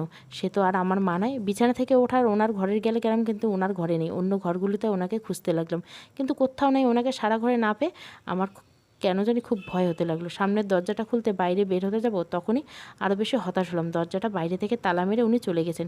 এক প্রকার আমায় আটকে রেখেছেন আমার ঘরে। ভয়ে ভয়ে মাত্রা আরও বাড়তে লাগলো। কি করব কিছুই বুঝতে পারছি না। আমি দরজা ছাড়া বের হবার অন্য রাস্তা নেই, তাই বাধ্য হয়ে ঘরের ভিতরে বসে রইলাম। কিছুক্ষণ পর বাহির থেকে তালা খোলার শব্দ কানে আসলো। উৎসাহের দরজা দিকে ছুটে গেলাম। অমনি সে দরজা খুলে ভেতরে ঢুকে পড়লো। বেশ হন্তদন্ত হয়ে ঢুকে পড়লো। একে আপনি কোথায় গিয়েছিলেন? একটু কাজ ছিল বাইরে। তুমি ভয় পাওনি তো? আবার কি কাজ ছিল? আর আপনি আমায় তালা মেরে গেলেন কেন? এই কারণে যাতে তুমি বের হয়ে বাইরে যেতে না পারো। উনি বেশি কথা না বলে ঘরের ভিতরে চলে গেল। এখনও বুঝতে পারছে না কী এমন কাজ ছিল এত সকালবেলা। রাতে কি উনি আদৌ বাসা ছিলেন নাকি অন্য কোথাও। একটা জিনিসপত্র প্রথম থেকে খেয়াল করছি, ওনার অতিরিক্ত কোনো প্রশ্ন করলেই রেগে যান। তাই আমিও আর জোর করে কিছু বলানোর চেষ্টা করিনি। একটু পরে খাবারের ঘর থেকে ওনার ডাক আসে, আকাশ খেতে আসো, তোমার জন্য খাবার তৈরি করছি। আমি খাবারের ঘরে চলে গেলাম। বাবা ইতিমধ্যে মর্জিনা ফুপু বাড়িতে পৌঁছে গেল। ভেতরে ঢুকে সে তাকে ডাকতে লাগলো, মর্জিনা কই গেলে? হা ভাইজান। মর্জিনা ফুপু বেরিয়ে এসে বলল, একটা ঘটনা ঘটেছে। কী হয়েছে আবার? ওই মেরে খুঁজে পাওয়া যাইতেছে না। কী কও? আমি নিজেই ভাবিরে ঘরে রেখে আসলাম, কোথায় চলে গেল? আমি কেমনে কমু? দেখ, আমার কিন্তু ভালোই ঠেকছে না। আশেপাশে খুঁজতেছি। কোথায়? হ্যাঁ খুঁজতেছি, কোথাও নাই। এদিকে ভালোই হয়েছে আমিও চলে আসছি, আর নাই। কি যে বলো না। আদিবা ভাবি এতক্ষণ পরে ফিরে আসলো, কোথায় চলে যাবে? চলো খুঁজে দেখি। মর্জিনীপুর সামনের দিকে পা বাড়ালে ঠিক তখনই আব্বা তার হাতটা টেনে ধরে। আদিবা ফিরে আসলে তুই কি খুব খুশি হস? তোর না এত খুশি হবার কথা না। ছাড়াও আমায়, কেউ এসে দেখে ফেলবে। কি কথা ছিল আমাগো? তোরে আমি বিয়ে কইরা আমার ঘরে তুলুম, তোর তো কোনো গরজে দেখতেছি না এখন আর। হ্যাঁ, আদিবা ভাবি মারা যাওয়ার পর আমি তাই ভাবছিলাম। আমার বিশ্বাস করে আমি আমার নিজের ইজ্জত পর্যন্ত নষ্ট করেছি। তবে তফাৎটা কি জানো? কি তফাৎ? তোমার আসল রূপটা জানতাম না আমি, যা এখন জানি। কি জানোস তুই? কতটুকু জানোস? চল আজই বিয়ে করে নিই আমরা। আমার এখন এসব কথা বলতে ভালো লাগছে না। আদিবা ভাবিরই খুঁজতে হবে, চলো। তার মানে বিয়ে করবি না আমায়? না, করবো না, কারণ আমি চাই না আমার ছেলেও কোনো দিন আমার পাতে বিষ তুলে দেখ, যেরকম আকার দিয়েছিল তোমার কথায়। এই বলে মর্জিনা ফৌ চলে গেলে। আব্বা হা করে তাকিয়ে রইল আমার দিকে। তার বুঝতে বাকি রইল না এগুলো আমিই বলেছি মর্জিনা ফৌকে, নয়তো তার জানার কথা না। বিকেলবেলা খাওয়া দাওয়া শেষে উনি আমার বাসায় রেখে কোথায় চলে গেলেন। বললেন ফিরতে নাকি একটু দেরি হবে, আর আমি যেন কোথাও না যাই। বারবার নিষেধ করে গেলেন। আমি অনেকবার জিজ্ঞাসা করতেও কোথায় যাচ্ছেন বললেন না। জানি না কোথায় দীর্ঘ সময়ের জন্য কোথায় চলে যান উনি। হতে পারে নিজের কোনো কাজের জন্যই গেছেন। আমি টিভি চালিয়ে বসার ঘরে বসে রইলাম। আপাতত আর কিছুই মাথায় নেই আমার। সন্ধ্যাবেলা আমাকে খুঁজে আব্বার মর্জিনা ফুঁ কোনো হদিশ পেলেন না। তারা নিরুপায় হয়ে বাড়ি ফিরে আসে। আমার মনে হয় মর্জিনা আর ফিরবে না। ও নিশ্চয় বদ কোনো উদ্দেশ্য নিয়ে আসছিল। আব্বা মর্জিনা ফুঁকে উদ্দেশ্য করে চলে গেল। কেন, না ফিরলে খুশি? হ্যাঁ খুশি হয়, কারণ আমি জানি ওটা আদিবা না। না হলে আর কি করা যায়? একটা কথা বলি, রাগ করবি না তো? কি কথা বলো? রাগ করবি না বল। আরে না, আজ রাতে না, আরেকবার আয়। দেখ, কেউ নেই বাড়িতে এমনিতে। তোমার ছেলেকে খুঁজে পাওয়া যাচ্ছে না, এদিকে আর এক সমস্যা। তার ভিতরে এসব চিন্তা আসে কেমনি? আল্লাহ কি দিয়ে বানাইছে তোমারে বলবা আমায়? আব্বা মর্জিনা ফুঁ কিছু একটা বলতে যাবে, ঠিক তখনই সামনের দিকে চোখ পড়তে চমকে উঠলো। আম্মার মতো সেই মহিলা তাদের সামনে দাঁড়িয়েছে। সে দুজনে সব কথা শুনে নিয়েছে। মর্জিনা ফুঁ দৌড়ে এসে বলল, এই আদিবা ভাবি, কোথায় চলে গেছিলে তুমি এতক্ষণ? কোথায় ছিলে শুনি? সে কোনো কথা না বলে চুপ করে দাঁড়িয়ে রইল। এই বেডি, তুই কথা কইতে জানোস নাকি? এত ঢং করিস কেন? আহা, মুখের কি ভাষা! এভাবে বলতেছো কেন? আমি কথা কইতেছি। তাছাড়া কথা না বলতে জানলে কেমনে উত্তর দিব? সব জানে, সব জানে, আমাকে সামনে নাটক করে। তুমি চুপ করো আবার। আমি আদিবা ভাবিরে ঘরে নিয়ে যাইতেছি, তুমি যাও এখান থেকে। এদিকে আমি বন্ধ ঘরে আটকে ভীষণ অস্বস্তি। ভাবছি কী করে এই ঘর থেকে বের হয়ে যায়। অনেক চেষ্টা করে কাচের জানলা ভেঙে বেরিয়ে পড়ি। বাড়ির গেট পেরিয়ে সোজা রাস্তায় দাঁড়িয়ে চারিদিকটা দেখতে লাগলাম। কাউকে দেখছি না। আমি চেষ্টা করছি কী করে নিজের বাড়িতে ফিরতে পারি। জানি না এই মহিলার মতলবকে।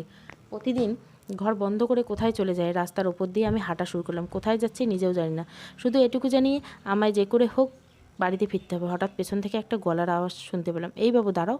লোকটাকে দেখে আমি একটু অবাক হলাম। এ তো সেই লোক যে আমাকে জোর করে বাড়ি থেকে নিয়ে এসেছিল। আমি লোকটার কথায় উত্তর না দিয়ে সোজা সামনের দিকে দৌড়ালাম। লোকটা আমার দিকে ধেয়ে আস্তে আস্তে বলল, আরে ভয় পেও না, আমি তোমার ক্ষতি করব না, তোমায় তোমার বাড়ি পৌঁছে দেবো। লোকটার কথা মোটেও বিশ্বাস হলো না আমার কাছে। আবারও দৌড় দিলাম, কিন্তু খানিক সময় ব্যবধানে লোকটা পাকড়াও করে ফেললো আমায়। আরে তুমি এত ভয় পাচ্ছ কেন? আমি তোমাকেই খুঁজছিলাম। আমাকে খুঁজছিলেন? আমার সাথে কি কাজ আপনার? তোমার বাড়ি পৌঁছে দেবো, চলো আমার সাথে। আমি আপনাকে বিশ্বাস করি না। আচ্ছা, তোমার মর্জিনা ফুউকে বিশ্বাস করো তো? আপনি মর্জিনা ফুউকে চিনলেন কী করে? উনি আমায় এই কাজ করেছেন যেন তোমায় খুঁজে তার কাছে পৌঁছে দিই। লোকটার কথা শুনে তার প্রতি ভরসা হলো আমার। এরপর তার সাথে বাড়ির দিকে রওনা হলাম। মর্জিনা ফুপুর কথায় আব্বা ঘর থেকে বেরিয়ে গেল। মর্জিনা ফুপু তাকে নিয়ে আমাদের ঘরে ভেতরে যায়। ভেতরে গিয়ে দরজা বন্ধ করে তারপর ফিসফিস করতে লাগলো, উফ, আল্লাহ বাঁচাইছে, নইলে ভালোই হয়েছে তুমি মুখ খুলেও নাই ভাবি। কিন্তু এইভাবে আর কতদিন? আমি আর পারতেছি না মর্জিনা। দেখো আদিবা ভাবি, আমি জানি তোমার কষ্ট হয়েছে, কিন্তু সত্যিটা জানতে আমাদের যে এটুকু করতে হবে। তোমায় একটা কথা বলবো? হয়নি। কি কথা বলো? আকাশ আমার কাছে আছে, তুমি ওরা নিয়ে চিন্তা করো না। কি বললা? আকাশ তোমার কাছে আছে? তুমি জানো ওর চিন্তায় আমি দু চোখের পাতা এক করতে পারিনি। আমি ওরা রাস্তায় পাইছি, জানি না কি করে এত দূর চলে গেল। ওরে, তবে আল্লাহ যা করে ভালোর জন্য। আমার ছেলে আমার কাছে গিয়ে পড়লো। আচ্ছা, ও কি জানে তুমি বাড়িতে আসতেছো লুকিয়ে লুকিয়ে? না, কিছুই জানি না। আমি চাই না জীবনের পরম সত্যিটাও জানুক। হ্যাঁ, এখন হয়তো অনেক কিছুই বুঝবে না, কিন্তু এখন বুঝতে পারবে এই যন্ত্রণা ছেলেটাকে আজীবন কুড়িয়ে পারবো। আমি এটা সহ্য করতে পারবো না মর্জিনা। ঠিক বলছো, আমিও তাই ভাবছি। আমরা আগে আসল ঘটনা উদ্ঘাটন করে তারপর না হয় আকাশকে ফিরিয়ে আনা যাবে। আমি চাই না আর এই জাহান্নামে ফিরে আসুক। সবগুলো নিজের প্রশ্নগুলো উত্তর পাওয়ার পর মানুষটাকে শাস্তি দিতে পারলে আমার মুক্তি। ছেলেটাকে নিয়ে অনেক দূরে চলে যাবো। আচ্ছা, একটা প্রশ্ন করি তোমায়। বলো। তুমি বেঁচে ফিরলে কী করে? তোমার লাশের জায়গায় অন্য কোনো মহিলার লাশ কী করে এলো? লাশের ব্যাপারে আমি নিজেও কিছু জানি না, শুধু এটুকু মনে আছে আমার যখন জ্ঞান ফিরে একটাই কথা মনে ছিল, কীভাবে হাসপাতাল থেকে বের হতে পারি। আমি কী করে মৃত্যুর হাত থেকে বেঁচে ফিরলাম একমাত্র আল্লাহ জানে। কখনো বুঝতে পারিনি আবার তোমাদের সাথে দেখা হবে, আমি আমার আকাইদকে ফিরে পাবো। তারপর কি হলো? আমি হাসপাতাল থেকে বেরিয়ে পড়ে ভাগ্যিস কেউ টের পায়নি আমায়। তবে একজন নার্সের চোখে পড়েছিলাম, এটা মনে আছে। সে আমায় দেখে ভয়ে পালিয়ে যায়। আমি আমার নতুন ঠিকানায় চলে যাই। যেহেতু পড়াশোনায় জানি, ওটার সাহায্যে নতুন করে বাঁচার চেষ্টা করেছি। ভেবেছিলাম তোমাদের সবাইকে ছেড়ে একবার চলে এসেছি আর পিছুটান আমায় ফেরাতে পারবে না, কিন্তু ভাগ্যের পরিহাস দেখো, আমার ছেলে ঘটনাক্রমে সেই আমার কাছেই ফিরে গেল। এরপর আমি আমার সিদ্ধান্ত বদলে ফেলি। আমাকে এখন আমার অতীতের রহস্য উদ্ঘাটন করতে হবে, অপরাধকে উচিত শাস্তি দিতে হবে। এরপর ছেলের কাছে নিজেকে ধরা দেব। বুঝলাম সবাই, তুমি এত কিছু আর একা করবে কি করে? আমি তো সেটাই বুঝতে পারতেছি না। একা কোথায়? তুমি আছো না আমার সাথে? হ্যাঁ আছি। বলো কি করতে হবে আমাদের? আর একটা কথা বলার আছে। কী কথা? আমি আগেই জেনে গেছিলাম দরুদ ভাইজান তোমাকে বিষ দিয়েছিল, কিন্তু তার পেছনে যে কারণটা ভাবছি সেটা ভুল। কি কারণ ভেবেছিলে? আমি ভেবেছিলাম উনি আমার জন্য তোমায় নিজের পথ থেকে সরিয়ে দিতে চেয়েছিল। জানো তো, এই অপরাধবোধ এতগুলো দিন শান্তিতে ঘুমাতে দেয় নাই। কী অপরাধ? কিসের অপরাধ? অবাক দৃষ্টিতে আমার প্রশ্ন। আমি আজ তোমায় একটা সত্যি বলছি, তুমি হয়তো ভুল বুঝবে আমায়, কিন্তু বিশ্বাস করে ভাবি আমি তোমার ক্ষতি চাইনি। আরে কি হয়েছে বলবা তো? তোমাদের বিয়ের আগে দরুদ ভাইয়া আমাকে পছন্দ করতো। শুধু সে নয়, আমিও তাকে পছন্দ করতাম। দরুদ ভাইয়াকে আমি বিয়ে করতে চেয়েছিলাম, সেও কথা দিয়েছিল আমায় বিয়ে করবে, কিন্তু হঠাৎ করে কী হয়ে গেল জানি না। একদিন দেখি তুমি এবারেই বউ হয়ে গেলে। সেদিন থেকে আমি আমার সমস্ত স্বপ্ন বিসর্জন দিই। দরুদ ভাইয়ার উপর থেকে আমার সমস্ত অধিকার ত্যাগ করি। কিন্তু তুমি পরে ফিরে আসলে কেন? বিয়ে করতে পারতে তো। আমি চাইনি অন্য কাউকে ঠকাতে, কারণ বিয়ের আগে দরুদ ভাইজানের হাতে আমি আমার ইজ্জত তুলে দিয়েছিলাম। তাদের ভেতরে অনেকবার ঘনিষ্ঠ হয়েছি, এমনকি তুমি চলে যাবার পরেও আমি আবারও নিজেকে ওর কাছে ধরা দেই, কারণ আমি চেয়েছিলাম হয়তো এবার আমার এই বাড়িতে বউ হয়ে আসার স্বপ্নটা পূরণ হবে।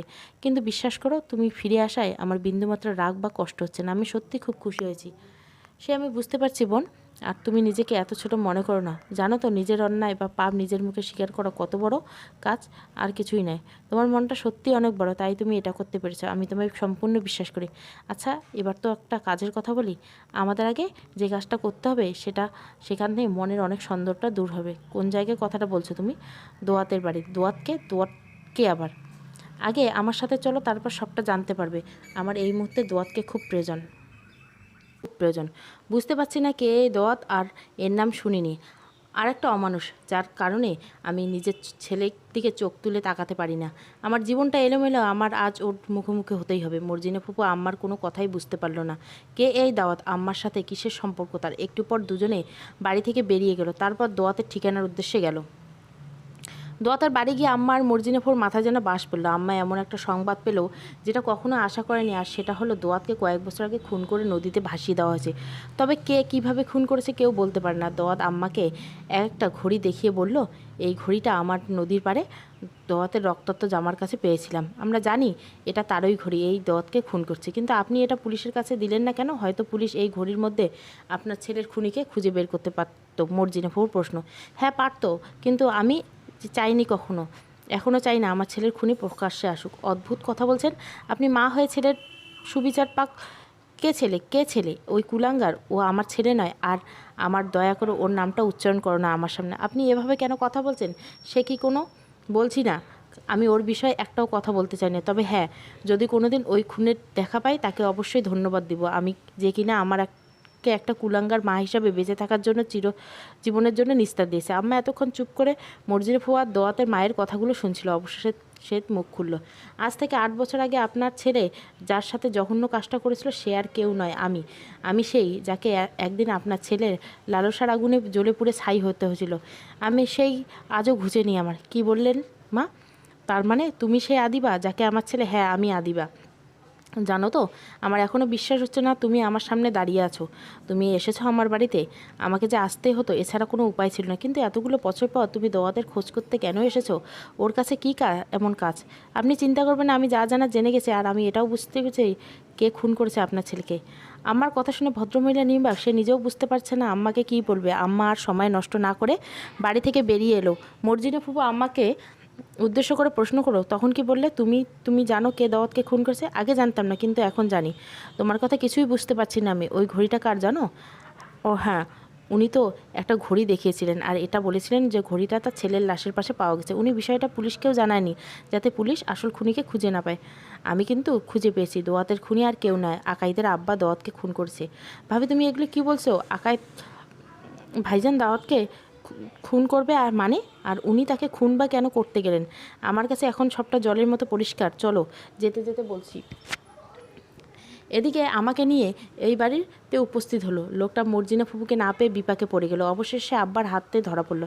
আব্বা তাকে বিভিন্ন প্রশ্ন করতে লাগলো, আমায় কোথা থেকে পেয়েছে, কেন নিয়ে এসেছে। আব্বার প্রশ্ন মানে লোকটা এক প্রকার কোণঠাসা হয়ে পড়লো। এরপর সত্যিটা স্বীকার করতে বাধ্য হয়ে মর্জিনা ফুপু সবটা করিয়েছে তাকে। আব্বা সমস্ত কথা না শুনে লোকটাকে ছেড়ে দেয় আর আমাকে বলে ঘরের ভেতরে যেতে। আমি ঘরের ভেতরে গেলাম। আব্বা বাহির থেকে দরজা বন্ধ করে দিল। কেন দিল আমি জানি না, তবে আমায় একটু ভয় হতে লাগলো। কিছুক্ষণ পর আব্বা হাতে একটা ধারালো ছুরি ঘরের ভিতরে ঢুকে পড়ে। তারপর দরজাটা আবারও বন্ধ করে দিবে। এবার আমি সত্যি সত্যি খুব ভয় পেয়ে গেলাম। ভয়ের কণ্ঠে আব্বাকে উদ্দেশ্য করে বললাম, এ কি আব্বা, তোমার হাতে এটা কি? তুমি এটা নিয়ে ঘরের ভিতরে ঢুকছো কেন? আজ আমি একটা কাজ করব যা আমার অনেক আগেই করা উচিত ছিল। কি কাজ? আজ তোকে এই ছুরি দিয়ে জবাই করবো। কোরবানির গরু ছাগল যেমন জব করে দেখছিস না, ঠিক সেভাবে। আব্বার কথা শুনে আমার ভয়ে হাত পা কাঁপতে লাগলো। আজ বুঝি আর শেষ রক্ষা হলো না। আব্বা কী কইতেছো এসব? পাগল হয়ে গেছো নাকি? চুপ করো। কে তোর আব্বা? আমি তোর আব্বা না। না, মিথ্যে কইতেছো, তুমি আমার আব্বা। বললাম তো আমি তোর কোনো আব্বা নই। তুমি আমার আব্বা না হলে কে আমার আব্বা? সে কোথায়? হ্যাঁ রে, এতক্ষণে একটা ভালো প্রশ্ন করছিস। তোর আব্বা কোথায়? আমি তোরে তার কাছে পাঠাবো, ব্যবস্থা করছি। 8 বছর ধরে সে তোর জন্য জাহান্নামে অপেক্ষা করছে। বাবা, তুমি কি কইতেছে এগুলো? আমার খুব ভয় হইতেছে। এই তো আর একটু সময়, আজ তোর সব ভয় দূর করে দেবো আমি। প্রথমে তোর আসল বাপরে শেষ করছি, এবার তোরে শেষ করার পালা। আমার মারে কেন মারলে তুমি? কি ক্ষতি করছিল আমার আম্মা? বলো। তোর আম্মা কি ক্ষতি করছে শুনতে চাস? শোন তবে।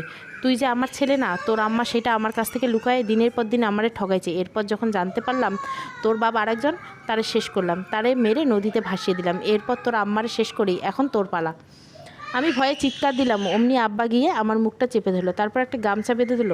মরবি যখন, মরার আগে শুনিনি তোর আম্মারে আমি দয়া করে বিয়ে করেছিলাম। কেউ বিয়ের আগে সর্বনাশ করে দিয়েছিল, কিন্তু সেই লোক আবার পালায় যায়। আমি সবটা জেনে অনেক সম্পত্তির বিনিময়ে তোর আম্মাকে বিয়ে করি। এর কয়েক মাস পর তোর জন্ম হয়। আমি প্রথমে যে সন্দেহ করিনি এমনটা নয়। এরপর জানতে পারি তুই আমার ছেলে নোস। কেউ নোস তুই আমার। তুই এই জানোয়ারের ফসল। আমি প্রথমে তাকে খুন করি, এরপর সুযোগের অপেক্ষা করতে থাকি তোদের দুজনের শেষ করা দেখা যায়। দেখ, আর সেই সুযোগ মিলে গেছে। তোরে এই বাঁচিয়ে রেখে কোনো লাভ নেই। উল্টো দুই চোখে থাকলে আমি কোনোদিন ঘটা অন্যায়ের কথা ভুলতে পারবো না। আমি শুধু আব্বার কথা শুনে যাচ্ছি। আমার মুখটা এমনভাবে বেঁধেছে শ্বাসটুকু নিতে পারছি না। মনে আছে আব্বা মরার আগে মরে যাব। ধারালো ছুরিটা দিয়ে আব্বা আমার দিকে এগিয়ে আসলো, তারপর আমার নিজের পায়ে নিয়ে বিছানার সাথে চেপে ধরলো। ছুরিটা আমার গলার নিচে ঠেকালো। নিজের মৃত্যু যেন সাক্ষাৎ দর্শন করছি। এই পাষণ্ড লোকটার হাতে আজ শেষ হতে হবে। নিজের সৃষ্টিকর্তার হাতে সঁপে দিয়ে চোখ বন্ধ করে ফেললাম। ইতিমধ্যে আম্মা আর মর্জিনা ফুপু বাড়িতে ঢুকে পড়ে। ঘরের বন্ধ অবস্থা দেখে সন্দেহ হয়। প্রাণপণে সন্দেহ ধাক্কাতে থাকে তারা। আম্মা আর মর্জিনা ফুপুর অনাকাঙ্ক্ষিত আগমনে আব্বা ভীষণ মুশকিলে পড়ে। আম্মা আর মর্জিনা ফুপু একটু ভেঙে ভিতরে ঢুকে পড়ে। আমাকে দেখে আম্মা আকাইদ বলে চিৎকার জুড়ে দেয়। আব্বা আর বুঝতে বাকি রইল না এ সত্যি আম্মা। আম্মা মারা যায়নি। আম্মা যেদিন হাসপাতাল থেকে বেরিয়ে আসার ডাক্তার হয়তো অন্য একটা লাশ আম্মার নাম বলে চালিয়ে দিয়েছিল। মুখ থেতলে যাবার মিথ্যে নাটকটা ডাক্তাররাই বানানো। যাই হোক, আব্বা আম্মাকে জীবিত অবস্থায় দেখে থতমতকে যায়। আমাকে ছেড়ে দিয়ে অমনি আম্মার গলাটা চেপে ধরে। মর্জিনা ফুপু ঘরে নেই, যে লোক ডাকতে বাইরে গিয়েছে। আমি কি করে আম্মাকে বাঁচাবো বুঝতে পারছি না। আব্বা এখনও আম্মার গলা চেপে ধরে। তুই এখনও মরিস নেই? আজ তোকে শেষ করে দিব।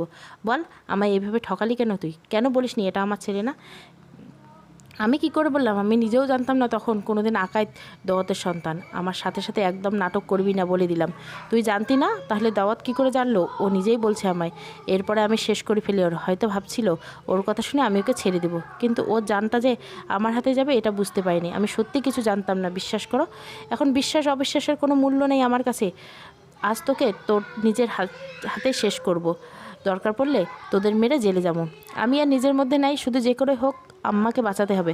হঠাৎ চোখ পড়লো, ছুরিটা আমি লক্ষ্য করলাম। ছুরিটা হাতে নিলাম, লক্ষ্য করছে, আমার হাত কাঁপছে। কাঁপা কাঁপা হাতে ধারালো চকচকে ছুরিটা সজোরে আব্বার পিঠে ঢুকিয়ে দিলাম। এই দৃশ্য আম্মা চিৎকার করে। ইতিমধ্যে বাড়িতে লোকজন জড়ো হলো। আমাকে তারা ধরে খুঁটির সাথে বেঁধে রাখে। আম্মা অনবরত কান্না করে। মর্জিনা ফুফু তাকে সান্ত্বনা দিল। এরপর 20 বছর আজ সংশোধনাগার থেকে ছাড়া পেয়ে আকাইত প্রতিপথে এক মধ্যবয়স্ক লোকের সাথে দেখা হলো। এতক্ষণে তার কাছে নিজের জীবন বর্ণনার সমস্ত বিবরণ বর্ণনা করে।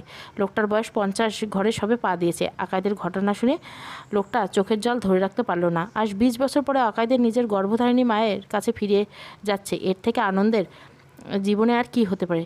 লোকটা থেকে বিদায় নিয়ে আকাশ ট্রেন থেকে নেমে ঠিক তখনই লোকটা ওকে পেছন থেকে ডাক দিল। শোনো বাবা, বলুন চাচা, তুমি তো চলে যাচ্ছ, চলে যাবার একটিবার তোমায় জড়িয়ে ধরে একটু আদর করি। লোকটা আকাইতকে জড়িয়ে ধরে আদর করে দিল। আকাইত ট্রেন থেকে নেমে যায়। একটা বছর 20 মেয়ে ওর জন্য দাঁড়িয়েছে। আকাইতকে দেখে সে ওর দিকে এগিয়ে গেল। আপনি আকাইত ভাইয়া? তুমি কে? আমি মানলাম আপনার মর্জিনা ফুপুর মেয়ে। ও চলো, তুমি চিনলে কি করে? এমনি দেখেই বুঝছি। আপনার আম্মাই আমায় পাঠিয়েছে যেন আমি আপনাকে রিসিভ করে। আকাশ লক্ষ্য করে মেয়েটা তার দিকে তাকিয়ে মিষ্টি করে হাসছে। এমন সুন্দর হাসি আগে কখনো দেখেনি আকাশ। বেশ মনে ধরলো। মানালের দিকে নিজের হাতটা বাড়িয়ে দিল। তারপর দুজনে হাত ধরে বাড়ির দিকে রওনা হলো। এদিকে ট্রেনের সেই লোকটা যতদূর পর্যন্ত দৃষ্টি যায় ওদের দিকে তাকিয়ে রইল। এরপর আবারও ট্রেন ছেড়ে দেয়। একটু পর বগির ওপাশ থেকে একটা লোক এসে তাকে বলল, কী হলো দোয়াত ভাইজান? ছেলেটা কে ছিল? সারা পথ ওর সাথে গল্প করলেন? হ্যাঁ রে, খুনের দায়ে ছেলেটা 20 বছর জেল খেটেছে। অবশেষে আজ নিজের মায়ের কাছে ফিরে যাচ্ছে। এই বলো এই ছেলে জেলে? হ্যাঁ রে, জীবনের গল্প এতক্ষণ ধরে বলল আমার কাছে। তবে ও জানে না ওর জীবনের সবথেকে বড় খলনায়কটা এখনও বেঁচে আছে, সে মরেনি। এই বলে লোকটা নিজের দু চোখ মুছল। পাশে দাঁড়ানো লোকটা তার কথা তাৎপর্য বুঝতে না পেরে হাঁ করে তাকিয়ে থাকে। সমাপ্ত। গর্ভধারিণী মা।